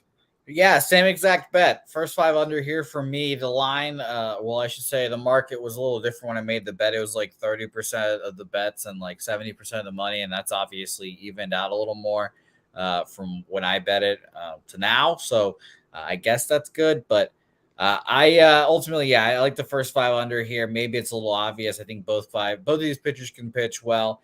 The most surprising number I saw today was in the last half of July to today, the Orioles are dead last against righties, 64 weighted runs created plus in that 2-3 week span. So I was really surprised to see that, and still they find ways to win ball games, which is kind of the whole point about why we like the Orioles so much. But I just think Flaherty can go in there, pitch well. The Orioles are not known for developing pitching, but they're getting better, obviously. So I'm excited to see what they do with him. They're more of a hitter organization, but we'll see. And then Gausman, obviously, he's just very, very good. And he's pitched against the Orioles already, went 8 innings, 6 hits, 2 earned runs on May 21st. And by the way, he lost that game, apparently. I don't know, maybe if I wrote that wrong, but 8 innings, 6 hits, 2 earned runs, and 8-3 lost. What did you want here? Do you want the first 5 under, or did you tweet it out already? Yeah, first 5 under 4.5 minus 120. It was one of those totals that. Oh, nice job. Yeah, when did you bet it? When did I? Excuse me. When did you bet it? Right during the show, I got minus 125. Oh, you got minus 125. Okay. Wow. Yeah. I thought that those were all gone. Minus 125 at our friends at Bet Online. Nice job. All right. It is 0-0 after 1 in Miami. By the way, that total when they had the one runner on, you got wiped out, but got right back to 8.5. So it's just sitting at 7.5 right now. Everything's fine. Joe Yurkovich says Flaherty falls in line with the rest of the rotation as being a little better than average. I think he's their number one game starter. Him or Bradish, probably. I think that you have to give it to Bradish at this point. Now, Flaherty shoves here last of the year, but you got to give it to the incumbent. I think just to tell your team that we believe in you guys. You guys have got us here, that kind of a thing. But if Flaherty is incredible down the stretch, then yeah. Rob Free says Orioles win these types of games when the public is against them. I'll stick with the total. Yeah, I think I'm just going to stick with the first 5 under 4.5. Yeah, I'd absolutely like the Orioles here, but line move towards the Blue Jays and everything. So no, it's very, very minute move. Like it's been towards the Orioles until the very last half hour or hour. Interesting, because I saw this on Bovada at minus 162 for the Blue Jays, and now minus 172. So yeah, it's been that last hour. But I mean, what did it open it up at, Bovada? You want me to tell you? I would love to know. Yeah, I just saw it last night at minus 162. So that might tell you. Bovada's opening. I have them at minus 178 right now at Bovada. Is that not right? No, this is what I had last night. Okay. Yes, this opened up at minus 162 at Bovada. So you're right. At Bovada, there's been 16 cents of movement, but other interesting. Okay. So of course, it depends what books that you're looking at for all this. Yeah. Okay. And Rocco Ryder says he might be on the O's plus 150, starting to get too high. I mean, yeah, they're just like one of the best teams in baseball, and getting them at plus 150 just sounds like a great time. All right, let's move on here. 3:45 p.m. Eastern. Arizona Diamondbacks 57-52, 29-24 on the road. San Francisco Giants 60-49, 32-24 at home. We're at Oracle Park, San Francisco, California. We'll start with the weather in Frisco. 12.1 miles per hour out to right center. Stays between 11.7 and 12.1. Ballpark Pal gives Giants or Oracle Park. Gives it minus 33% home runs, minus 12% runs. Not a very offensive situation here. We have Brandon Pfaadt starting. Now, Pfaadt is a 5th-round pick. Let me pull up Pfaadt. In what draft? 2016, I want to say. He was a fifth. It couldn't be that long ago. Was he? No, God, what am I saying? 2016. Kind of Bellerman. 5th-round pick in the 2020 draft, and he quickly rose to being their top pitching prospect. And this year in Reno and PCL League, we know how offensive the PCL League is and how tough it is to pitch in Reno. He's been excellent. A 3.71 ERA, 6-2, 1.24 WHIP. He's a really good pitcher. 69 strikeouts and 16 walks.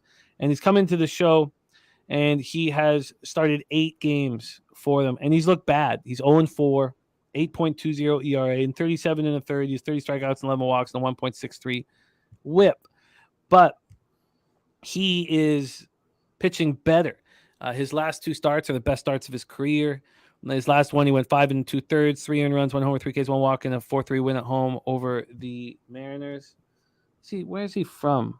Okay, it's from Louisville, so that's not going to help him. And I think that he continues to pitch better as the season goes on. And they really believe in him. And I don't see why we wouldn't. I really think this is a situation where you have a really high, ugly numbers on a pitcher who's better than he shows. 13 home runs he's allowed in 37 1/3, and they're still putting him out there. He's got the stuff, and now he's going to pitch in a pitcher's ballpark against a team that isn't hitting. It's a bullpen day for the Giants. They start with Scott Alexander. He's only going to go an inning, and then they have Tristan Beck as a primary. And Morgan Spooner says this is another guy who's just one pitch away from being a stud. Nice fastball, but needs a breaking ball he can command for a strike. He said he looked at that first 5 under in the Giants team total under. Joe Yeager says he allowed 1 hit to San Francisco earlier this year in 5 innings. And Tristan Beck is he's listed as a primary, but I don't think he goes more than 3 innings. But 2.94 ERA, 1.10 WHIP. He's looked quite good. The Diamondbacks aren't hitting lefties, and they're not hitting righties either. So they have lefty for an inning, 214, 648 OPS. Then the righties, 234, 697 OPS. Giants aren't hitting righties either. So I guess what I'm trying to say is I wanted to talk this game out because I'm interested in the under. So let's take a look at the situation that we have here. Line history-wise, Giants opened up minus 136. They're now minus 123. We have a move towards the D-backs. And then on the total, here on this total, let's get this up. Here we go. We have, it has moved to 9 at Pinnacle. Oh, it always was at 9. Interesting. They opened this up at 8:46 a.m. at 9, but it was plus 104 to the over. So the over was plus 104. It's now minus 104. Wow. 2-0 Phillies. Let's go, Lucas. Let's go. All right. So that scares me. Am I going to say that I'm just, I don't know. Do I know better than the market here? I mean, that's a very 44% of the tickets and 66% of the cash are on the under. I mean, wouldn't we say that's sharp money on the under? But Pinnacle's a sharp ass book, man. 36% of tickets, 55% of cash on the Diamondbacks. I was mildly interested in the Diamondbacks. Shout out to Nutflush Allen, by the way. He's in here, obviously, and he knows best. Don't sleep on the Giants' bullpen days. I will share bullpen numbers for you when I get a free second. Nice. Tone Miggins. What a monster Tone is. I don't know if we give him the love that he... God, we have so many incredible captains here, but Tone just winner after fucking winner for us, man. Tone Miggins. How long it take for a real Muto, baby? Yeah, shout out to Tone. Tone, by the way, he was on the Phillies yesterday, and he cashed first 5. I think he was on full game too, so we split. But shout out to him because he was right on. He hit the big balls to take the Phillies yesterday. He's fucking awesome. We've got so many incredible cappers in the chat. I don't know why I have a losing record in MLB. It makes me want to fucking smash something. But does it make you laugh? Jose, well, yeah, it does. You do your month-by-month record. Maybe it'll make you feel better. Because I had one horrific beginning of the month or beginning of the year, and then I've been positive almost every month since then. So it's a climb back. I will be right there with you, though, Jim. I'm also a losing capper in baseball, even though we have all these great resources. I definitely used them yesterday with TJ, though. Shout out to TJ. Well, I think we need to start working on your Korean prison shirt. That's what I think. If anybody has any ideas for Jose's Korean prison shirt, I'm going to look like the boy in the striped pajama. I have no idea what that is. Oh, you tell me I don't know kimchi, but you don't know that. What the fuck? Yeah, I don't know. You don't watch fiction. Yeah, you don't watch fiction. I don't. When you start a sentence with the boy, I can tell you this is all you. Okay. Here, Diamondbacks, Giants. I guess the market will get me off of the under here. Yeah, I passed this game wholeheartedly. I don't want to bet against the Giants bullpen days, and Brandon Pfaadt fucking sucks apparently. So I'll be interested to see if he can pick it up because he's a highly touted prospect, and he got brought down, called up, et cetera, et cetera. So he got called up, and we talk about that all the time, right? He goes down, sits there for a month, and he comes back and has his best 2 starts. I do not. I fear bullpen days so much. But Mike M says he can see why the comments make your palms sweat. Yeah. Again, you get called the hard F a couple times. People telling me to go kill yourself, etc. It'll make the palms sweat a little bit. But you got called the hard F? The hard F, yeah. Nasty Nate's favorite word, as I like to call it as well. Shout out to Nasty Nate wherever he is. Wow. I also got called white. Yeah, we love that. We love that. Shocking. Mike M says the under has been getting there for me this entire series. I would like to bet the under here. I would like to trust Pfaadt as well. I think the only thing I could do is trust Pfaadt, but I don't know if By the way, Nutflush spoke about the bullpen days and how we speak about these minor leaguers coming up and then getting sent down and then coming back up. I would lean under in this game too, but I just want nothing to do with it. Got the gas report in the house. I guess I'm going to stay off of it. All right. That is afternoon action here on the Tori Coker said the prison uniform should have sandwiches all over it. Yeah, instead of stripes, just sandwiches. Yeah. I could go for one right now. And I have to put this game on, so give me a second. All right. So this is our afternoon action here. Jose and I are on the over 8.5. Mike M says, have you ever released any content that got 150,000 views? Look, Mike, I've been saying this the whole time. I don't know why Jose's upset. This is the best thing that's happened to our channel. I don't know why he wouldn't let us play it here. I don't know why he's not opening up his arms to this. You think Jeff's upset about this?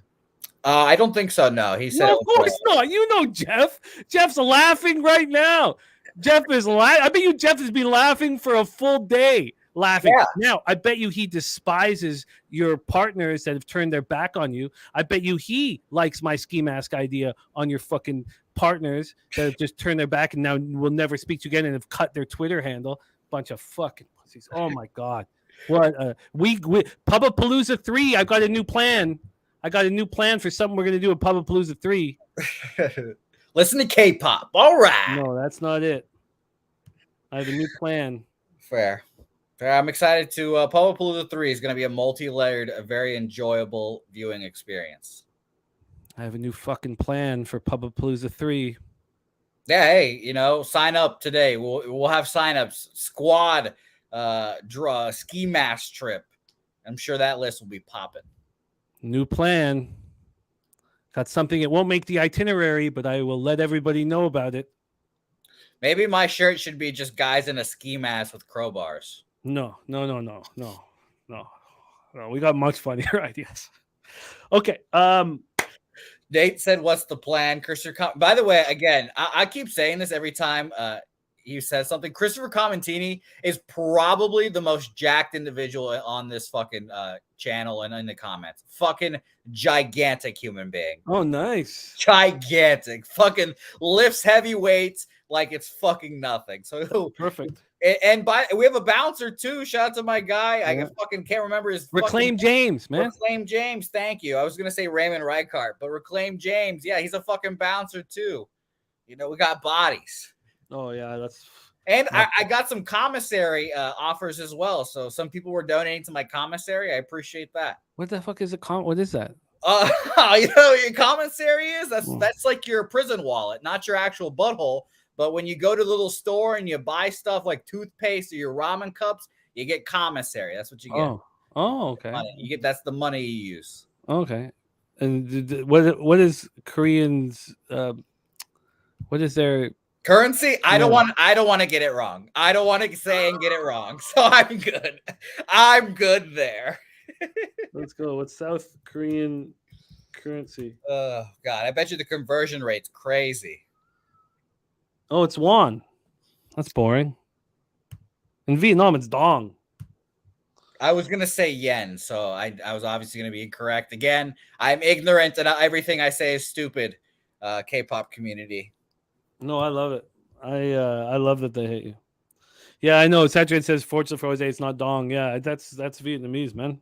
How many dongs would I have collected in this? Oh man, you'd have dongs all over you, man. It'd be great. Shower me with dongs. Oh God, what time is this at? 1:33:34. Yep, there we go. Yeah, and Lucas Ryan says that I could get a prison softball team together, and they're called the Bottom Mouse. Yeah, that'd be good. Bottom Mouse is good. That's always been my favorite term. Like my favorite term for down there is the bottom mouth, and for up here, it's always been the food pussy. Food pussy, yeah. Food pussy, yeah, of course. I've said pussalia around Helga a little bit, and she's not a fan of the word pussalia. You know what? We don't use pussalia anymore around the house. We use salia. Oh, fair. Yeah, we use salia. Fair. Yeah, her little brother, who's like 3, is starting to say "fuck it" now, so that's good. All right. Chocolate Waterfall's interested. Oh my God, Mike M's never heard food pussy? Come on, Mike. Really? How long have you hung with me and not heard food pussy? You stick. I can't even get through. That's how do you eat? Right in the food pussy. I'm shocked that you haven't heard. This is 25 years I've been saying food pussy. Yes. All right. Okay, let's move on to night action. We start at 7:15 p.m. Razor Sharp Picks has given us our next look here. Not only is Razor Sharp Picks on this game, but so is our guy Ron Crawford, and they're going head-to-head. Razor Sharp Picks against Ron Crawford. Razor sharp picks on the gambler's first glance. Yankees money line.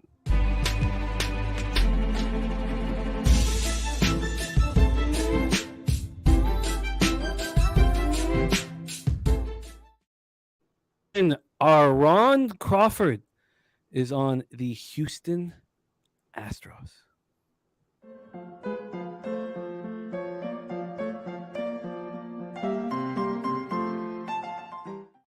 We are in Yankee Stadium in the Bronx, baby. Bronx, New York, 77 Fahrenheit, 12.5 miles per hour right to left.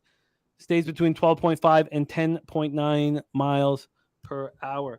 Ballpark Pal gives Yankee Stadium plus 9% home runs, minus 7% doubles and triples, minus 3% runs. Going to the line history here, we will start with the total. This total has moved to 9. Oh, it opened at 9. Didn't open until 8:06 a.m. I'm surprised that Penny waited so long to open this total up. Plus 104 to the over. It's still plus 104 to the over. So they had no movement. So that's very interesting. Pinnacle opens this at 9. Bet Chris is at 8.5. What are the other books I want to know about? Will Hill's at 9 too. My bookie's at 9. Okay, so maybe I Bet Online's at 8.5. Heritage is basically at 8.5. They have a 9 showing, but it's plus 107 to the over. Joe Yurkovich says even pitching matchup. I don't know. You guys know I like Clark Schmidt. I think he's better than his numbers indicate. It's shocking I don't know who has fallen higher or further than is Clark Schmidt going up, or is Christian Javier coming just down? Because Christian Javier has been on a bad spell for quite a little bit now. Yeah, I think that's both are happening. Both are happening here. Let's take a look at the. Oh, did I do the money line? Sorry, let's get the money line. So we have the total here. Let's go to the money line, and we have. Oh, they got out of the inning. Damn. Okay, so it's 2-0 after 2. To the bottom of the inning here for Astros, focusing. I hate when I'm focusing on a bet that I've got up. Schmidt is sitting here at minus 106. Yankees open up at plus 105, now minus 106. 11 cents of movement towards these New York Yankees. The roof will not be open. It's hot, isn't it? Sorry, I should double check that before I act like I know it. If it's over 80, the roof will be closed. And it's 101, so definitely roof closed.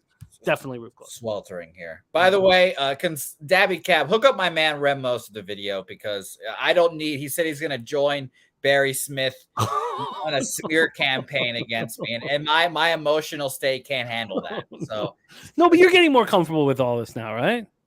Well, I feel better, yeah, but this is good for the company. It's good for the show. It's good for our friends. Who is this bad for? No, it's not. This is good for you. This is all helpful to everything we're trying to build here, Jose. I don't know how you can't see this. I thought we were just going to be big in Korea. That's what I thought. I thought we could really tap into the Korean market. Rob Free on the other side here says, give me the Astros minus 1.5. Easy. Look, I get it, Rob. I get it. I just think this situation here is Yankees at home, Yankees building momentum, Astros forced to travel. Javier. By the way, I love you, and you were looking up the weather in Houston. So I just want to, and it's in New York. So, but I still love you. Who? Why would I look up? Because you're like, it's 101. Is the roof open? For Texas. Yeah, didn't he ask for Texas? Oh, I think he's talking about the Astros game. And I thought he was asking about here. What did he say? Sorry. Because people are saying in the chat there's the roofs in New York, blah blah blah. But I know, but where is his question? I thought I think the roof in Miami is in your head right now. No, but he asked, where is it here? He said, where is the roof open in Texas? Where is it? Can you find it? Don't make me look like an asshole if it's not. I'm looking. And maybe I was wrong. Again, it's just no, it's just say. Yeah, see, Stimmy OG, my bad, hella busy at work. Do you know if the roof is open in Texas? There you go. See, don't blame me. Blame the chat. They're yelling at us. Fuck, man. Jesus Christ. Okay. Yankee Stadium in the Bronx, Javier versus Schmidt. Let's take a look at the cash flow here for this one. We have 33% of the tickets, 70% of cash on the Yankees. From a total side of things, 57% of tickets, 45% cash on the over. Raymond Reichart says, is there a PSR casino trip coming up? Not right now. The only thing we have scheduled, we do have a few $1,000s in a fund for Atlantic City. And maybe we should start talking about more and keep building it. But right now our focus is just on the poker tournaments coming up, football season, and then Pubapalooza 3 right now is the only one. BJ says Yankees money line as well. Andrew G says just checked, and the comments keep coming. Keep coming in. This is great. Okay, Javier 7-2, 4.33 ERA, 1.19 WHIP. Last start, 3 earned runs over 6 innings. 4-3 loss at home versus Rays. He looked good. 9 strikeouts, 2 walks. On the road, he struggled. 5.25 ERA, 228 opponents batting average. Allowed 11 jacks in 60 innings. Clark Schmidt is not a great pitcher. Don't get me wrong. He's an average pitcher, maybe above average pitcher, but I think he's better than his numbers indicate. I think that he, over a course of a full season, is going to have an ERA under 4. So he's a good pitcher. That's what I think. At home, he's got a 4.01 ERA, points hitting 261 against him. Astros rating 238, 738 OPS versus righties. Yankees 223, 664. Yankees bullpen 3.82 ERA since July 1st. Astros bullpen 4.47. I don't really need a reason to back Clark Schmidt, but I wanted to talk it out. Let me hear your breakdown before I decide to bet him. Take it away for us, Jose. Astros, Yankees. Yeah, unfortunately, I think I'm going to be on the Yankees on this game as well. Like BJ said in the chat, 30% and 70% of the cash is kind of like the ideal scenario for these kind of bets.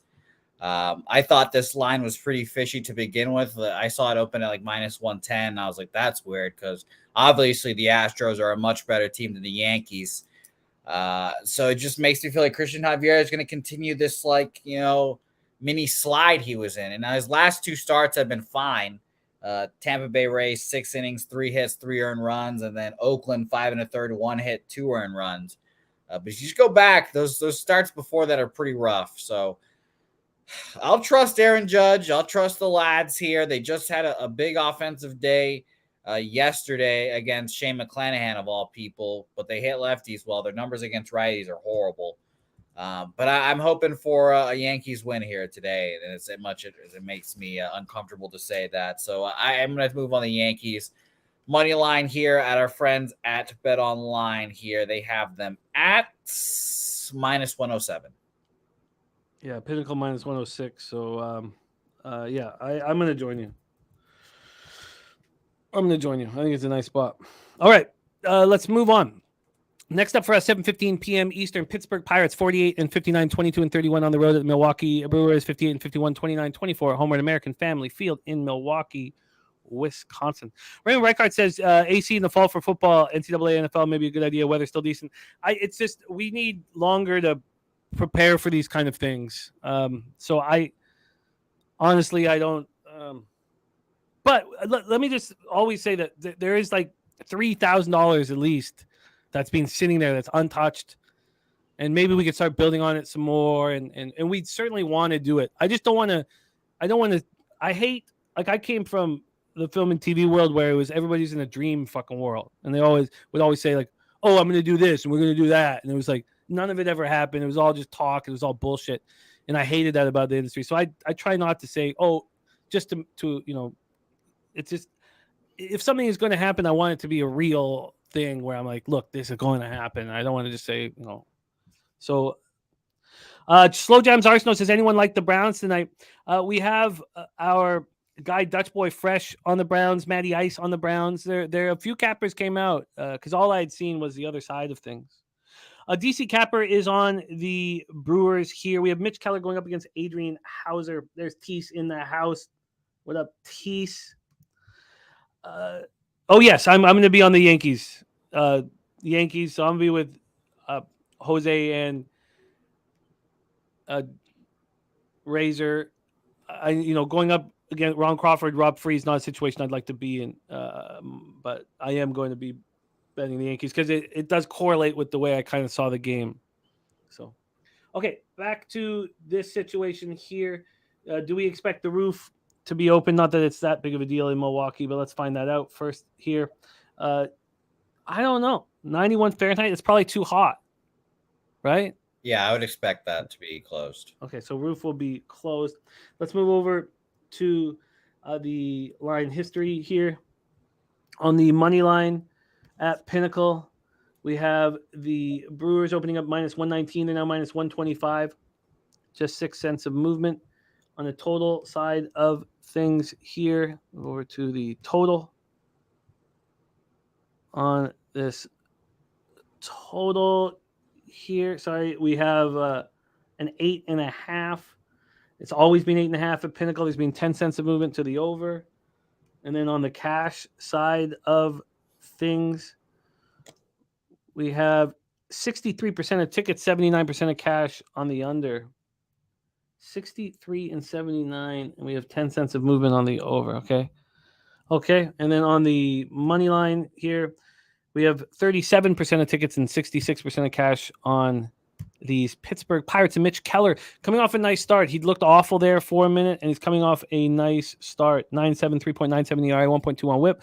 Last start, 5 2/3, 2 earned runs, 8 Ks, 3 walks, 1 jack, and a 2-1 loss at home to the Phillies. On the road, he's got a 4.33 ERA, 250 opponent's batting average. Adrian Hauser coming off a really ugly start at the Braves. Really ugly. That was against Trinos. All he had to do was pitch decent because Trinos allowed 4 runs in the first 3 in the third, and I couldn't cash the Brewers' first 3 at plus 115, and it's not a successful thing fading the Braves. At home, he's historically been really good there. Over 28 in the third, 4.13 ERA, 272 opponent's batting average. He's only allowed 3 jacks in 28 in the third. Pirates versus righties, 222, 682. Brewers, 242, 693, and both bullpens have been quite good. And T says Dream -7 tonight, y'all. Let's get paid from our guy T. So I'll copy and paste that because we have a Billy Brisbane coming on and we'd love to hear if that correlates.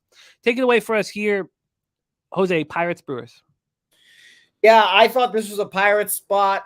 I typically want to fade Adrian Hauser. I don't think he's been that great, obviously. A back-to-back against the Braves would probably kill most pitchers. But, it's just a little scary. Back in Mitch Helen Keller. She's pitched well this year, but last couple of starts, were rough. He came back 5 2/3, 6 hits, 2 earned runs against the Phillies team that admittedly kind of stinks, but it's still a good start with a bunch of good names in that lineup. But I just couldn't get on this game. I passed, unfortunately. Totals wise, I'd lean under, but 63% of the bets and 79% of the money are on the under. So that kind of got me off of that. And, that we talked about that money splits, 37% of the bets and 66% of the money on the Pirates. So I could see why those of you are on the Pirates. I'm not on it as of now. I don't think I will be, but it would be my lean as well. Who do you see on the Pirates? I was just speaking in general for people being on the Pirates. I wasn't saying specific names. But, I do see Mark Schillingberg saying I'm thinking the bats show up. I'm thinking Pirates first 5 or Pirates under. So maybe I'm just speaking to only Mark because he thinks that Keller pitches great today. He shoves a lot of trade rumors, probably mess with them as he's saying here. So maybe the backing him or the Pirates not trading him and backing him will give him the confidence to go forward. That's what he is referring to. Wild. Piker, I have the Yankees opening up at plus 105 at Pinnacle. But let's go to Bet Online's opener here because that was just this morning. Yeah, Action's openers can sometimes be screwy, Piker. I don't trust them all the time. It's like 80% of them are right, but there's some that don't make sense like that one. Opened up at plus 105 at Pinnacle, plus 103 at Bet Online, but both opened up at 7 this morning. Okay, so Philly Eagle Flyer catching Phillies first 3. Morgan Spooner says can only bet Pirates at home. Does Mitch Keller shove here? It's a very interesting question. I mean, the Brewers offense sucks. I'll tell you that. 25th in both full season and last 2 weeks against righties. 81 weighted runs created plus last 2 weeks and full season 88. So it's not like they're an offensive juggernaut. I can attest to that. It's moved slightly to the Brewers, slightly. Let's just go to. We're back at 7.5 for that total again in the Phillies game. We need that to change. I would just like to see what Bet365 has for this one here. Bet365 has plus 115 on the full game, and minus 105 for the first 5. 20 cents of difference. Wow, that's a lot of difference. All right, that's a lot of difference. Was that just a blimp on the radar? I mean, why did he look so bad? Why did Mitch Keller look so bad there for a couple starts? Do you have any explanation for what was going on? Does anybody have any explanation for what's going on? I did not have an explanation. I just thought maybe fatigue. I'm very close to moving on the Pirates' first 5 here. I would just like to see quickly exactly what. Here we go. Exactly what went down for Mitch Keller, because he bounced back last start, but he'd allowed 14 runs over 11 innings. Why? And then he bounces back at home. I mean, so the last road start he gets lit up. The road start before that was a road start before the break, and he went 7 innings without allowing a run. Saturated does bring up a good point. It's hard to pitch when you're blind. So it's a good point for Mitch. Keller. Oh, yeah. Let's get a look at her. Can you pull her up? Oh, she was on the screen. You were, I'm sure watching something else, but she looked nice. She makes that black look fitting. Maybe I shouldn't say this because this might be body shaming. No, we want you to body shame. Okay.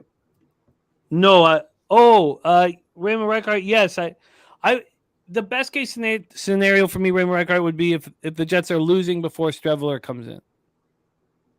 That would be, if I could time that perfectly, that will be my plan. So Alfred, has he changed that now? He's talked it out and changed that? Okay. I think the Pirates' first 5, because I like Mitch Keller. And I think that Hauser is vulnerable at the best of times. Now, this will be a much easier opportunity for him than being at Truist Park.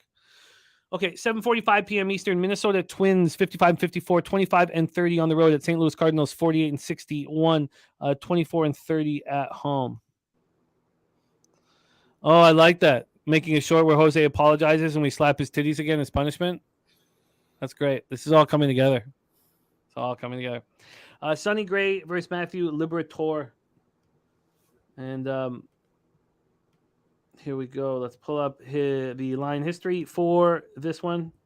And we're in Bush. We're in Bush. So let's talk about the weather in St. Louis. 81 Fahrenheit. It's cooler than it's been. 3.9 miles per hour. It moves around.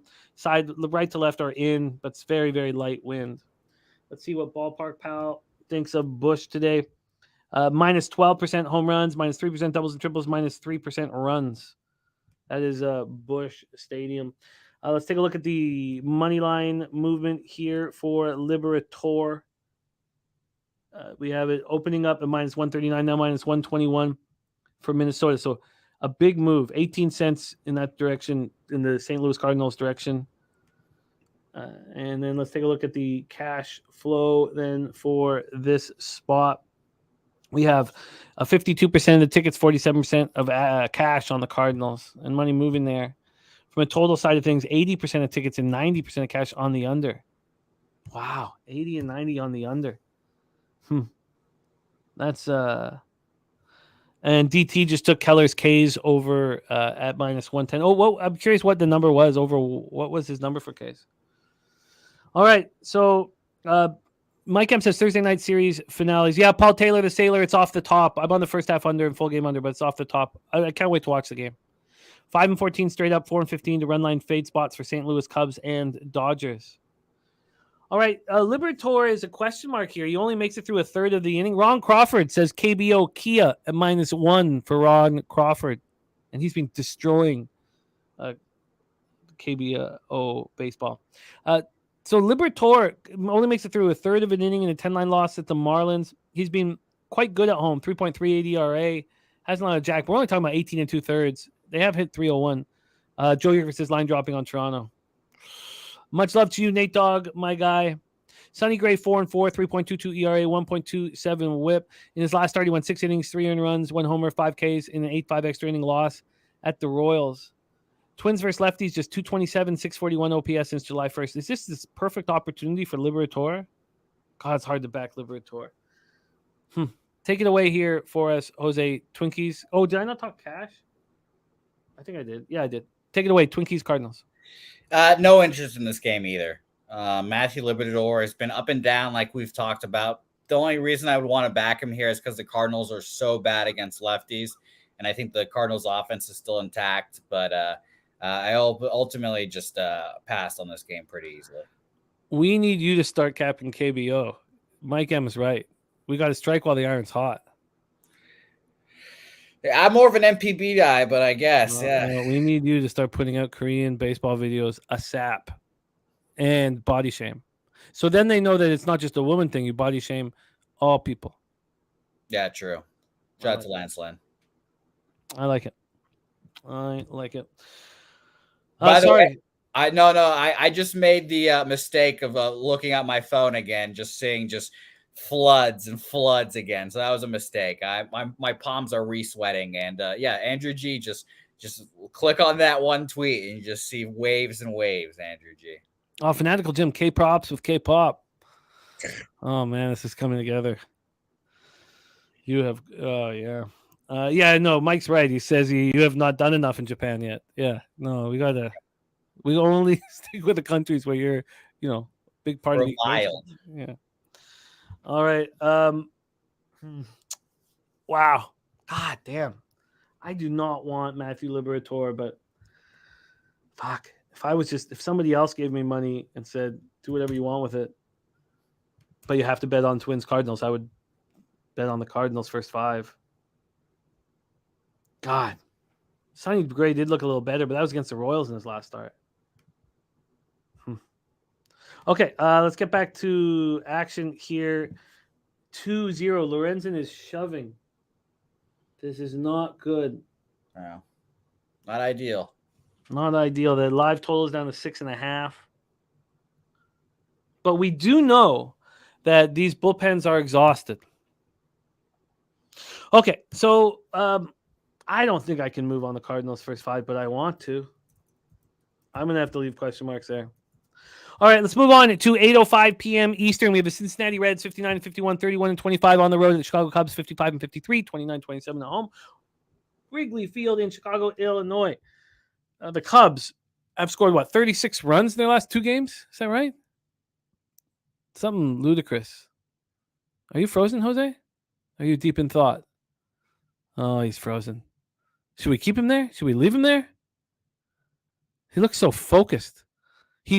Frozen Jose is not scared of the South Koreans. Frozen Jose looks in the face of all this anger and all these horrible things that said about him, and he doesn't give a fuck. I want to hang out with Frozen Jose. It's just the palm sweaty crying Jose that I don't want to fuck around with. But this Jose stays on the screen. This Jose is not going anywhere. This fucking Jose is the man. Look at him. Oh, okay. We lost him. Too bad. All right. Reds, Cubs at Wrigley. 74 Fahrenheit, 6.3 miles per hour, right to left, slightly out. Slightly out, gets up to 5.7 miles per hour.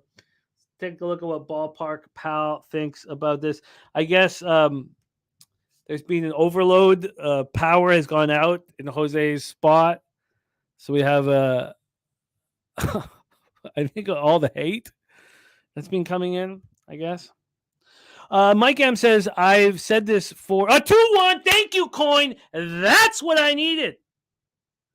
Telling me there's a chance. Oh, yeah, they're attacking. The South Koreans are attacking. Yes, Johnny Guns knows it. See, I didn't even think of that at first. I thought it was just an overload of some kind with all of the hate and abuse he's been getting, but no. It's a Korean cyber attack. Jesus. I love this. I love where this is going. I hate to say it, but we must stoke that fire, dude. We got to. Just for the good of the channel. I mean, for the good of the company We got to push this. And if we have to go to war, we go to war, you know? All right. Ellie De La Cruz is the Stacks play of the day. I made the mistake thinking it was De La Cruz on the Marlins. Ellie De La Cruz. So what does that make that live total now? Back to 8.5. Back to 8.5. Oh my God, he almost dropped it. Jesus. On the runner on second. Back to 8.5. Okay. This is all falling into place, Andrew G. We got to fan the flames for the good of the channel. Okay, back to this. It's hard to talk about anything other than Jose's fight with the South Koreans. I'm trying really hard to not focus about these South Koreans that despise Jose. There's a lot of people that dislike Jose, but this whole new group of people coming in to dislike him too. It's perfect. It's perfect. And this won't be the last nationality that hates Jose. There's another one coming soon, I'm sure. But this is a perfect nationality to hate Jose because they are nice people. Have you met South Koreans? They're kind, nice people. It's the Japanese that have the foot fetishes, not the South Koreans. They're just kind, nice people. I mean, if you type into your computer, Korean stepdaughter, the Japanese stepdaughters come up, not the Korean stepdaughters. This is the perfect group to upset. Kind people. Okay, let's get back to work. It's hard, though. It's very, very hard. Okay. Cincinnati Reds at Chicago Cubs. Wrigley Field in Chicago, Illinois. Luke Weaver going up against Jameson Taillon. Yeah, the haircut went to his head. Oh, man. Son Dizzle doesn't know about this. Wow. Oh, according to Rose Carlisle, I don't know who that is. Well-deserved death threats. Oof. Ron Crawford says, does Sharpie know any Korean BBWs? They are hard to find. This is a healthy group of people here. A healthy, kind group of people that now despise Jose Bouquett. I mean, it just can't get better than this, you know? Not a volatile group. These are kind people. Oh, this is all good. This is so good. Hard to focus on anything else, and I would like to not focus on anything else. But Ray Charles, Cubs team total over 5.5 at -111. The Cubs are raking. Oh, hard to focus on anything else. I don't want to. Okay. Do we have the line movement? Yes, we do. Oh, no, that's the Cards game. Sorry. Let's move over to line history here in this Cubs spot. We're going to go to Pinnacle and Jameson Taillon. We have it opening up -150, now -158. 8 cents of movement. 8 cents of movement here from a total side. Jose, welcome back. Thanks. They got my fucking power. It's so ironic that all this stuff is happening today. Just so ironic. I hope I got a good face when I was paused too. Oh, you looked fearless. Now you look terrified. I am. I'm shitting my pants. You don't want to fuck with them. So I see Sun Dizzle's in the chat. I can tell. I'm sure Sun Dizzle's gonna have a fucking time with this. God. So Captain Baseball. Oh man. Johnny Guns has the K-pop play of the day here. God damn it. And it's the Cubs Reds first 5 over. Reds first 5 over. Let's move that here. Okay. So back here to the action. What did Ballpark Pal say of Wrigley Field? +7%, home runs -3%, doubles and triples. Hard to focus on anything else.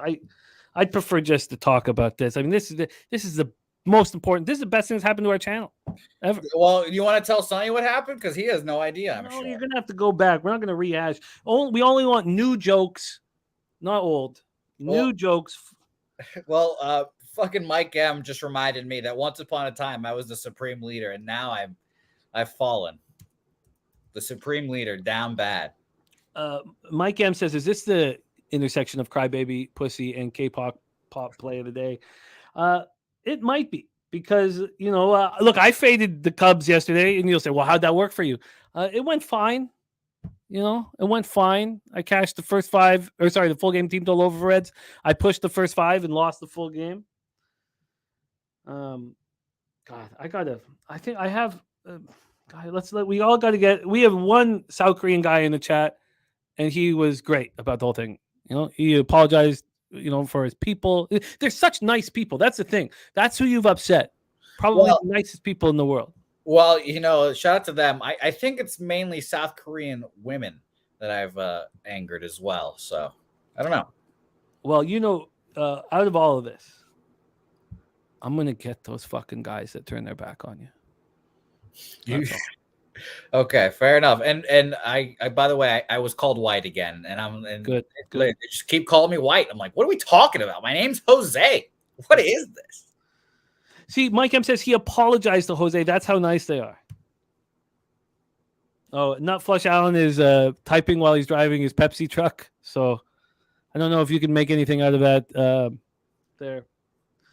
Oh, Barry Smith is 1/12 South Korean. That's fuck. Fan the flame. Sorry. Wow. They've called Jose ugly inside and out. Facts only. There's another T-shirt. Ugly inside and out. My face on it. I think that would sell like hotcakes in Korea right now. I'd buy one immediately for the whole family. We just all walk around with that. Sure enough. God, hard to focus here. Hard to focus. Mike M says the best is Razor's comment, and then they attacked him. Yeah, I employ everyone to not jump into the wildfire, but yeah, this is what it is, man. If you tweet at me under that tweet, you're fucked. I guess you're on the blacklist. By the way, the lawsuit's coming, guys. They're oh, I love it. I don't know what I'm getting sued for, but they're asking for it. We don't want to be sued. We want you to go to jail, and if we have to force that and push that, we will.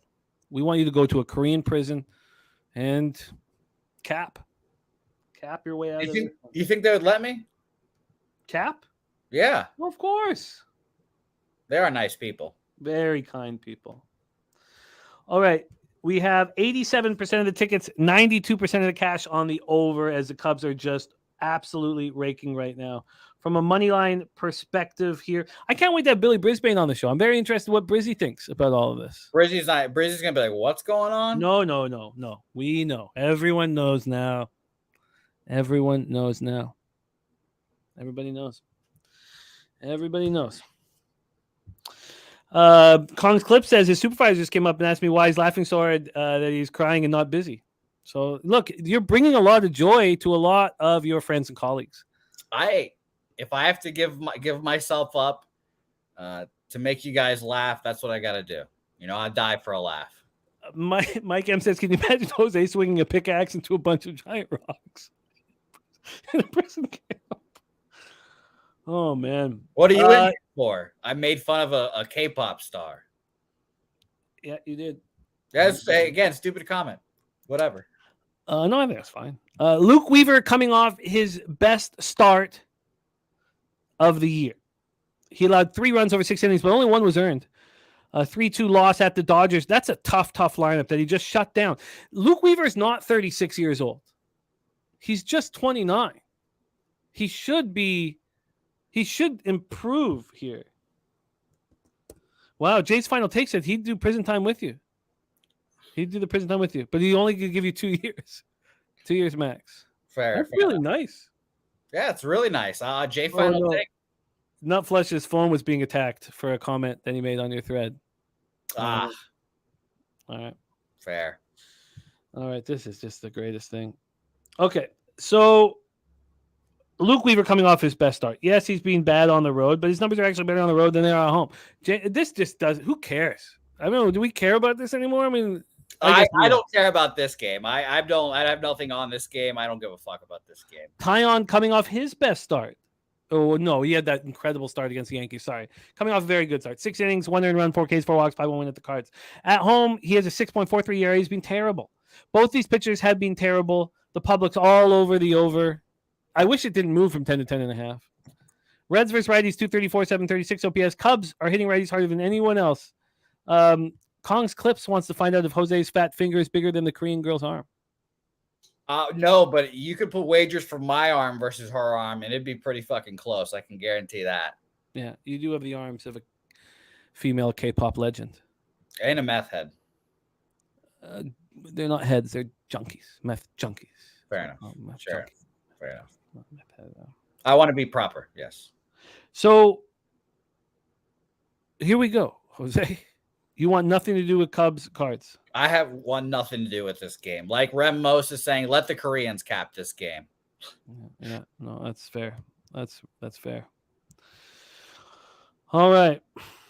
You know, I'll post a video on the fucking site, or I'll post. We're not going to show it, but I'll post the damn tweet. You're gonna show the video here. No, I'll post the tweet link on our channel so you guys can go look at it. That's okay. Finally. All right. That doesn't sound good. Rob Free. It sounds like this. What? Oh, so we're back at 7.5, juice to the under. Bottom of the fifth already. Damn. Remember, these bullpens are exhausted, but that's still pretty high for being at the bottom of the fifth or whatever. Tori Coker says, "Don't worry, he's got a great lawyer, but she's Korean, so that's probably not going to work." Sorry, bud. All right, let's move on to the next game on the board because we have BJ's best bet here. Los Angeles Angels money line at -157. I agree. Kong's Clips. I don't know why I didn't show the video off the top, but look, we can handle all that, and Dabby Cab will handle that, and so yeah, go watch the sesh. It'll be great. Okay, let's go. Angel Stadium in Anaheim, California. Let's move over to the weather in Anaheim. 80 Fahrenheit, 10.1 miles per hour to right center. Dies down to 8.2 miles per hour. I cannot believe how those guys turn their back on you, erase their Twitter handle, stop the show. I mean, can you imagine two bigger pussies in the world? Like, I couldn't imagine anyone doing. I mean, that's like what fucking tiny children they are. And I'm going to get them for you. Good. I wish you luck. Apparently, Andrew G is saying that the girl that I made fun of, and again, dumb comment, has a fan page. So that's probably where all the heat's coming from, is where he's saying. And yes, Andrew G, they all have fan pages. It's crazy. They do their thing over there. Yeah, Mike M, they erased their Twitter handles. Yeah. They were getting added to all the shit too. I don't know what to say.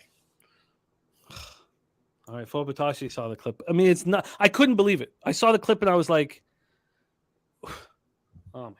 I was like, "What? I'm waiting for something horrible." You see the things that Sharpie says on our shows? Yeah. He's not offending K-pop stars though, so it's a-okay. Okay, so Ballpark Pal at Angel Stadium +9% homers, -10% doubles and triples, 0% runs. By the way, we got a run. I don't know if this happened while I was dead, but it's 2-1. Yeah, no, it's 2-1. That's not enough though, Jose. Fair enough. Okay, but we've talked about we did discuss that. All right, let's go over to the total. Will Hill has moved this to 8.5. Will Hill has moved this to 8.5. Now, Pinnacle opened this at 8, popped it up to 8.5, then back down to 8, up to 8.5, down to 8. At this point, there's been no movement at Pinnacle on the total, even though other books are holding an 8.5 right now. Let's go to the money line here. Let's go to this money line. Here we go. Mariners, Angels on this money line. We have the Angels opening up -151. They're now -148. Line has moved 3 cents in the Mariners' direction. And the sharper bets are on the Mariners. 37% of the tickets, 62% of the cash, fading Ohtani after the completo. From a total side of things, we have 83% of tickets, 92% of cash on the under, and yet this has gone up to 8.5 at some books. Wow. Brian Wu, 1-3, 4.96 ERA, 1.27 WHIP, 49 innings, 54 Ks, 15 walks, 8 homers. His last start, he allowed 3 earned runs over 5 innings at the Diamondbacks. On the road, he's got a 4.34 ERA, 234 opponent's batting average. And then Shohei Ohtani, Asian man that Jose is not body shamed. I actually love him. He's my favorite athlete out there right now. I fucking love Shohei. Yeah. No, Can I play that card? No, you can't. But if you could find a South Korean ball player, I mean, what do you think? Him, right? Shinjin Ryu. What do you think of him? I might have bet him to get touched up. Watch your fucking mouth. But I might have. No, what? Okay, let's move on. Yeah, you're right. At home, Shohei has a 3.15 ERA, 95 Ks and 16 2/3, 179 opponents batting average. Mariners are hitting hard right now. First time this year they started hitting hard. All they needed was Kelenic to kick some ice box or whatever it was and go down with an injury. 249, 775 OPS. Angels versus Righties, 239, 754 OPS. Mariners bullpen, 2.59 ERA, much better than the Angels bullpen. Mally Mall saying, are Ohtani and Wu from the same place? And Rob Free says, consecutive days he casted with the Phillies. First 5, money line. Take it away for us here, Jose. A very, very interesting spot. Wu, Ohtani, Mariners, Angels. Yeah, I bet the over in this game. Over 8, -120 for me. You mentioned it with the old reverse line movement again. All the money on the under, and we're going up to 8.5 here. I'll just take the 8. Ohtani, admittedly, I love the guy, the greatest player of all time, the greatest baseball player we'll ever see, et cetera, et cetera. But his pitching just has not been, pristine, pinpoint sharp this year, which is actually kind of funny and illustrates the point of how awesome he is, because he's still going to hit 60 home runs, and no one gives a fuck about how poorly or how well he's been pitching, really. And of course, he's coming off of that complete game first of his career here in the major leagues, also worrisome. So I took the over, and I believe in the Angels offense. Obviously, the Woo man, Brian, woo, has been pretty okay, but I still think he gets touched up here by a good Angels offense. So first 5, full game over 8. The over 8, what do you get at what juice? -120.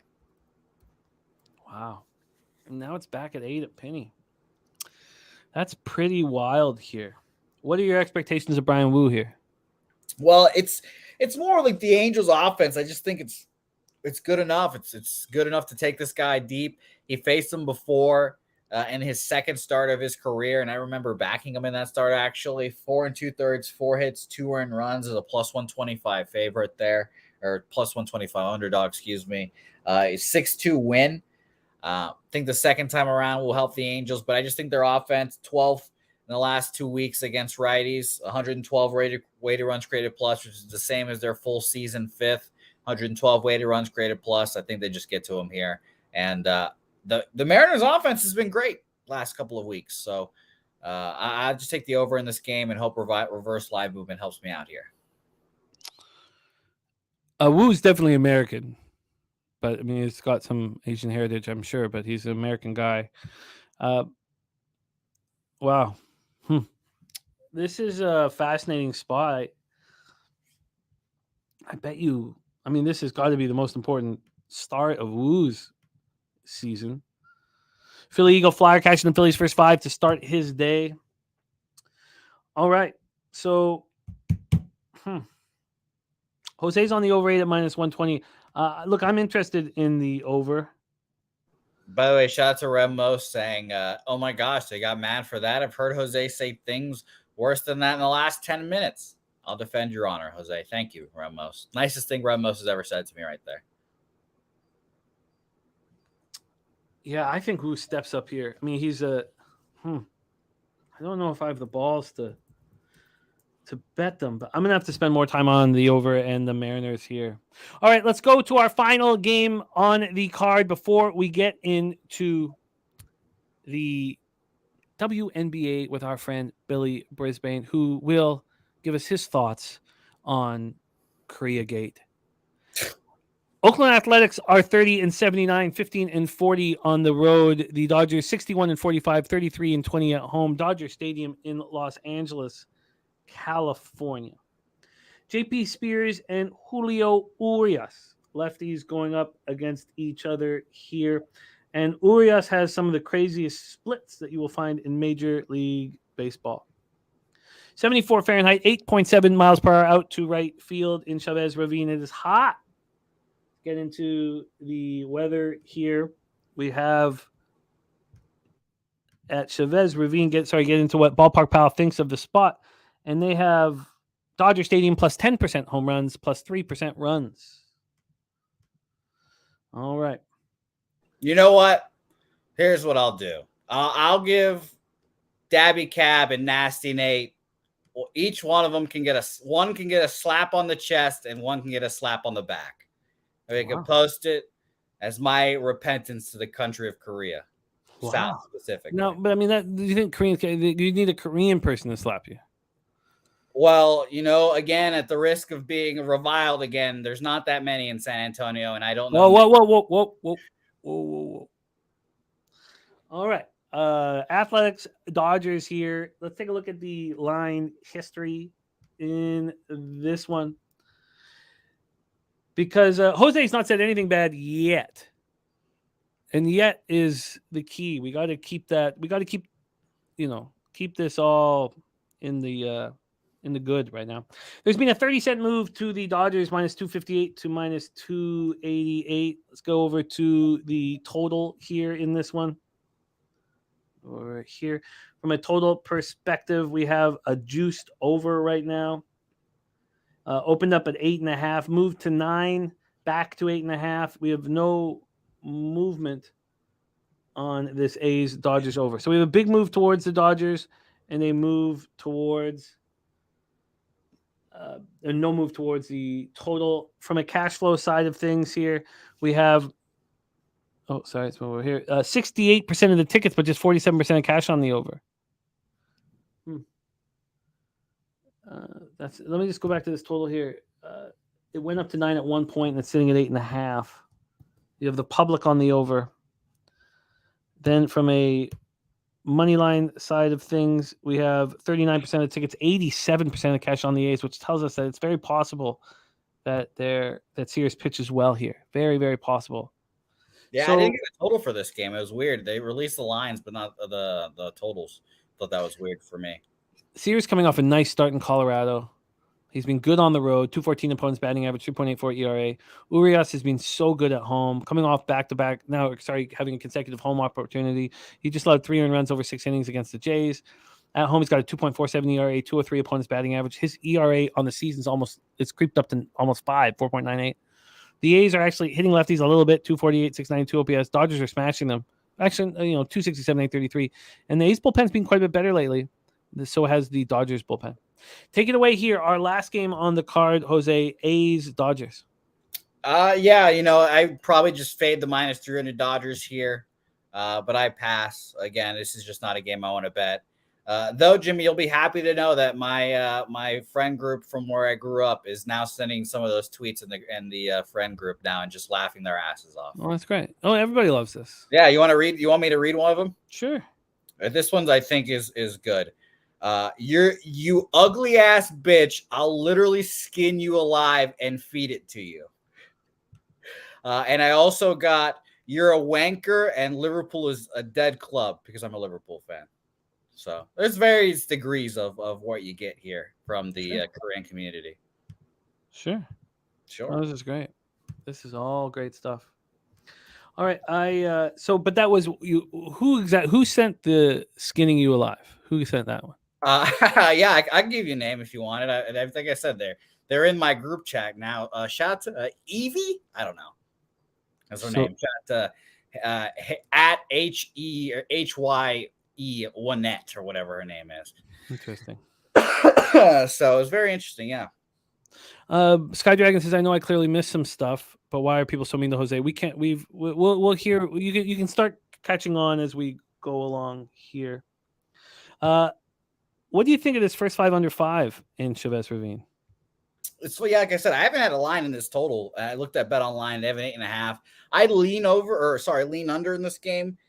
We obviously know Luis Urias is much better at home. I haven't looked at his home road splits in a little bit, but they're ridiculous. 2.47 ERA at home is ERA on the road is like close to 8. I think it's like 7 point something.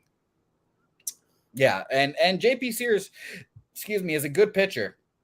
So I'd lean under, but the Dodgers are 4th against lefties in the last half of the month of July into August there. 120 weighted runs created plus is 4th best. So I'd just be a little scared of the Dodgers going off here. And that's typically the fear with any Dodgers A's bet, honestly. Yeah, no, I feel you. BJ's got his best bets here. Los Angeles Angels money line, New York Jets money line, Kansas City Royals money line for our guy BJ. DC Capper with me on the under 45 in Lions Bombers. All right, let's review all action here and get into WNBA. A quick review of MLB action. This over 8.5, not looking good here in Philly. Not looking good at all. God, we're about to have 18 outs left. And Lorenzen's still shoving. Ugh, not looking good. Not good. Here we go. We have Jose and I on the over 8.5 in that one. I wanted to bet the first 5, but I wasn't sure what Lorenzen was going to do. I wanted to fade Cueto, but they both pitched well. For the Texas Rangers game that pops off in about 37 minutes or something like that, Philly Eagle Flyers Rangers lead after 3 at -134. Fopatashi has the Texas double result at -115. Mike M. Ribeye play of the days. Nate Lowe RBI +160. And also, don't forget, Tone Miggins gave us a Real Muto over 1.5 bases. Real Muto hit a double. Real Muto cashed the over 1.5 bases with the jack really early. Then, and Dabby Cab gave us the Rangers first 5 -1, but he bet that a while ago at -122. And the first 5 -1.5 is -115 right now, bet 365, or when we were talking about the game. I'm on Royals first 3 and first 5. Jose is on the Royals full game and first 5. I'm on the first 5 under 4.5. Jose's on the same bet as me in Orioles Jays at -125. Arizona Giants, we stayed off. Jose's on the Yankees -106. Razor Sharp picks on the Yankees money line. I'm going to join him on the Yankees. Ron Crawford spreadsheet play of the day's Astros. Rob Free also with the Astros. Pittsburgh first 5. I expect to move on. I don't know if I have the balls to bet Cards first 5, but I'm really interested. I probably should let it go. Liberatore is so bad, but Oh, and then I have this comment for Jose. This was for Jose on the Twitter feed. You're ugly inside and out. Johnny Gunn's K-pop parlay play of the day, or K-pop play of the day, excuse me, is the Cubs Reds first 5 over 5. Ellie Doug Cruz for Justin McElvey over 1.5 bases. And I've not moved on that one. Jose's on the over 8 in Mariners Angels. I'm very interested in it. I see the sharp money on the Mariners and the over. I don't know if I can get there. And then I'm interested in that first 5 under 5 in Oakland, LA Dodgers. There it is. Jose, join us for the finale, as you should probably close the show, with a rebuttal of some kind for all that. Fair. Yeah, I'm not allowed to apologize, so it probably won't be taken well. So we'll see. But thanks, everyone, as always. Stay out of the hurricane and send me some nice messages because I could need it. I'm going to get skinned alive and fed it to me. So it'd be nice, This is all very enjoyable. All right, let's move on to WNBA. We have just the man for the job. He also gave us Alex Pereira. He told us that his whole weekend all revolved on him cashing on Alex Pereira. And that was all I had to hear. Brizzy's going to put all of that on the line on one bet in MMA. I will tail and I will cash. So thank you for that, Brizzy. Please welcome from South Jersey, now making his home for some reason in West Virginia. Please welcome Billy Brisbane to this show. Brizzy, what's good, man? You're muted, my guy. What is good? It is a great day. Finally, football season has arrived. It's on the slate, and we're not talking about the Canadian Football League. I don't know what kind of football that is. Okay. I'm talking about real American football. I was hoping that you would start with your thoughts on KoreaGate and Jose Bouquett. After a Patty Pimlet post on my Instagram, I am no longer allowed to speak about different races and topics and stuff like that because you never know who is watching. That's well put. That's well put. So I guess, Jose, it's too late for that lesson. I'll tell Jose, man, you think you could post and tweet whatever you want, and then next thing you know, somebody comments on it, and then 3 months later, the motherfucker's on ESPN. It just does not look good, man. It does not look good. Well, I can only pray that we can take this that far for our young Jose Bouquett. I think this could be the best thing that's ever happened to our channel. Certainly the best story I've been told this year. So I'm very excited about it. And I think that I will ride the high off of it. But let's get into WNBA, my friend. I know, right? It's ironic we're talking about the Mercury. WNBA here for Billy Brisbane in the house. Well, let's get started. The Atlanta Dream, 14-12, 7-6 on the road at the Phoenix Mercury, 6-19, 5-6 at home. We're at Footprint Center in Phoenix, Arizona. We have the Dream coming in off a loss at Las Vegas. Very tough place to play against the Aces. They lose by 21 points. And that was on Tuesday. On Tuesday, the Mercury lost their fourth straight game, 72-71 at the Fever. They had a 4-game road trip, and they lost them all. And now they head home, where they haven't been too bad, but they'll be playing without Brittany Griner. Let's take a look at the line history here and see what our guy, Brizzy, thinks about this spot. There's our guy Trans Canada in the house. What up, Trans Canada? All right, here we go. Let's move over to WNBA here on the line history side of things. See what we are dealing with. We will use BetOnline openers. BetOnline opened this up with the Dream at -6. -6. They quickly went up to 7 and then right back to 6. This was yesterday at 3 p.m. back to 6. Then up to 7.5. We've already heard from Tease that he is moving on the Dream at -7.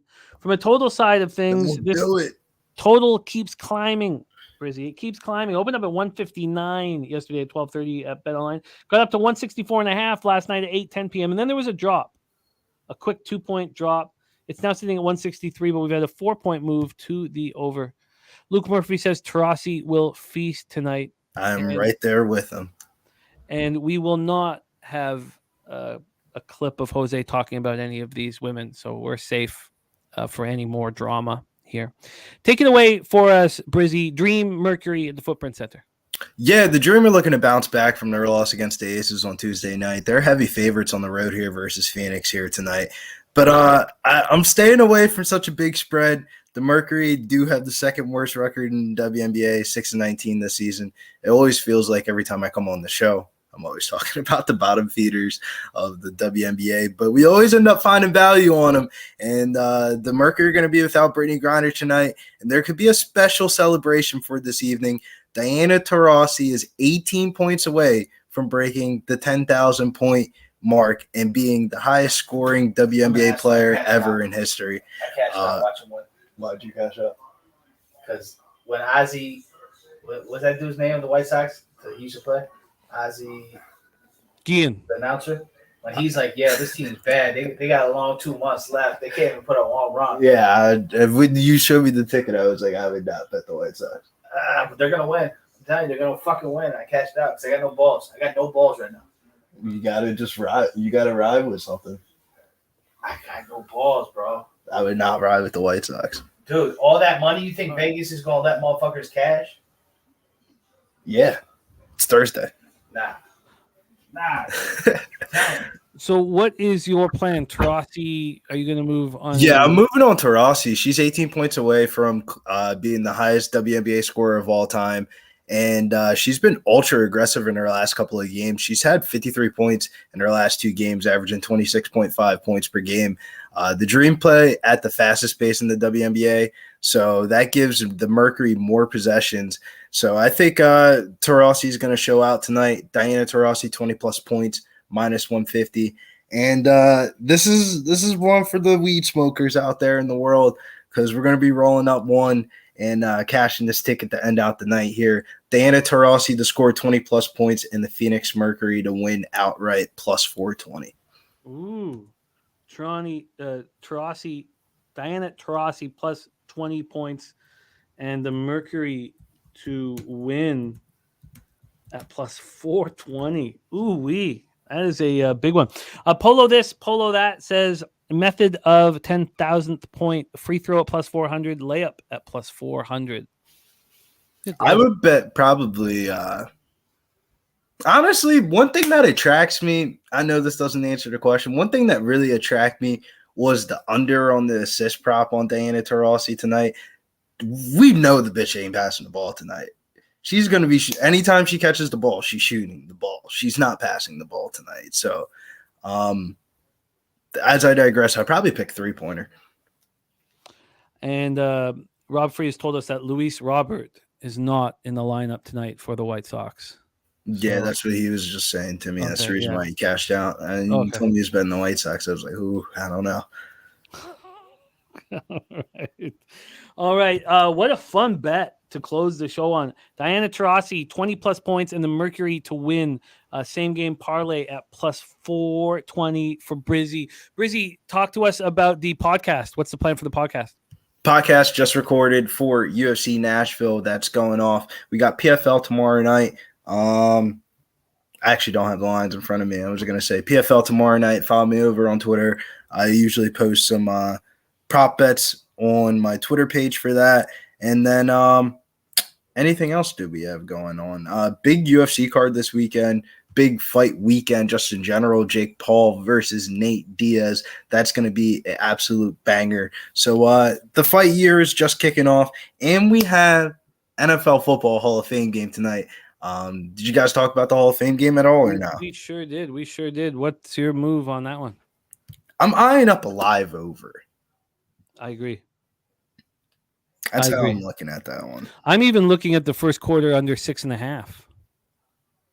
I don't blame you. The first half under went down a little bit, opened up at I believe 18. Now it's at 16.5 plus 100. Yeah, I'm definitely looking at that.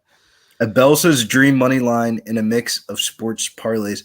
I'm telling you, do not bet the Atlanta Dream tonight. This is just one of those weird games where, I don't know. I feel like this spot reminds me a little bit of LeBron earlier this year when they played against the Oklahoma City Thunder, and the Lakers were playing like dog shit the whole entire year, and that game was a really close game. I could see the Mercury covering the spread tonight. There would be no statistical data that would back that or anything like that, but I think the Mercury are more than live tonight. It's not like the Atlanta Dream have some type of interior post type players that are going to take advantage of them not having Brittany Griner in there. So if Diana Taurasi's jacking shots up and she's shooting them and she's the best player on the floor, give me Diana Taurasi. That line opened up at 19.5, and it's all the way up to 21.5 in some places. So, I mean, Diana Taurasi scored 20-plus points. That shit's moving fast as hell. She's going to go off tonight. I love it. Brizzy, thank you for making the time to hang with us. Thank you for the Pereira bet as well. Made my Saturday night. It really did. It was a great score. And respect, my friend. Follow our guy at getting Bills _ on Twitter. And there his Instagram right there at Billy Briz DFS. Brizzy, thank you, my friend. Any last words for the Cappers here supporting the show? Yeah, let's make some cash tonight. Thursday is the best day because it's the payday before the real payday. So let's go. There he is, Billy Brisbane. Thank you. We have the loaded bases and none out in Miami, and we need runs, Jose. We need them. We do. I don't know why Johnny Cueto's still out there. It's pretty shocking. Oh, we missed a 3-run home run it went foul. Like he just was all over the fastball and ooey. We have a pitching change here for these Marlins. We need runs badly. The live total is at 7.5. Now it's juiced heavily to the under, -140 to the under, but they're telling us we have a chance. In football, I've got to decide whether I have the balls to bet that first quarter under 6.5. And I think I might. That decision will need to be made. I'm on the BC Winnipeg first half under 22.5, full game under 45. Look at this. Peter Loshak in the chat. Peter has no fucking idea what's happened. Peter's going to have a field day. Oh, Peter, the best thing that's ever happened to our company has happened in the last 24 hours, my friend. What is he saying, though? What is he? He's on Querétaro. and Pumas over 2.5 on Liga MX. Oh, he's got a great Carretero song too. Forgot about that one from back in the day. Pete, great stuff happening here. And you know what? We will close the show with Pete Loshak here and hear the final thoughts from our Jose Bouquett. Now, Jose, you have a great skill of crying on cue. I think now might be the time. Now, you can't apologize. You can't. But you can skirt your way around the situation and close this out. But before we do, we have nothing without you guys in the chat, man. North Ender, Tone Miggins, Sky Dragon, G Martinez, Peter Loshak, Mike M, Mally Mal, Coin, Justin McElvey, Daryl Turner, and Dream Gonna Lose. You just watch and see, says Daryl Turner. Oh, I love that. Mark Schillingberg, Abel A, AOD, Trance Canada. Thank you guys. Equanimus, Polo this, Polo that, Rob Free. You guys are a great, great group. Jay's Final Take, Nasty Nate. Thank you guys. Kong's Clips, Sean Pulliam, Luke Murphy, esteemed author, Luke Murphy, Ray Charles. Thank you guys. Rem Most. You guys are the best. Picks from Dave says he'll protect you. Okay. Jose, the floor is yours, my friend. Take it away. Yeah, it's been a hell of a 24 hours. It's been a hell of a 12 hours, I'd even say. I appreciate everyone in the chat, as always, being beside me through people telling me they're going to skin me alive and feed it to me. Jim, I will admit I'm a little dehydrated, so I might not have any tears, but I will just say this. I appreciate everyone. I almost said the S word, and I did not. I appreciate everyone for standing by me. If you are, if you're not, I get it. But mistakes happen, and that happens. But shout out to all of South Korea. Shout out to Ive. I respect all of you. I hear you, and the work is being done. So I appreciate you guys. Jimmy, thank you for supporting me in this dark time, even if it is the greatest moments of your life. Everyone in the chat, thank you guys.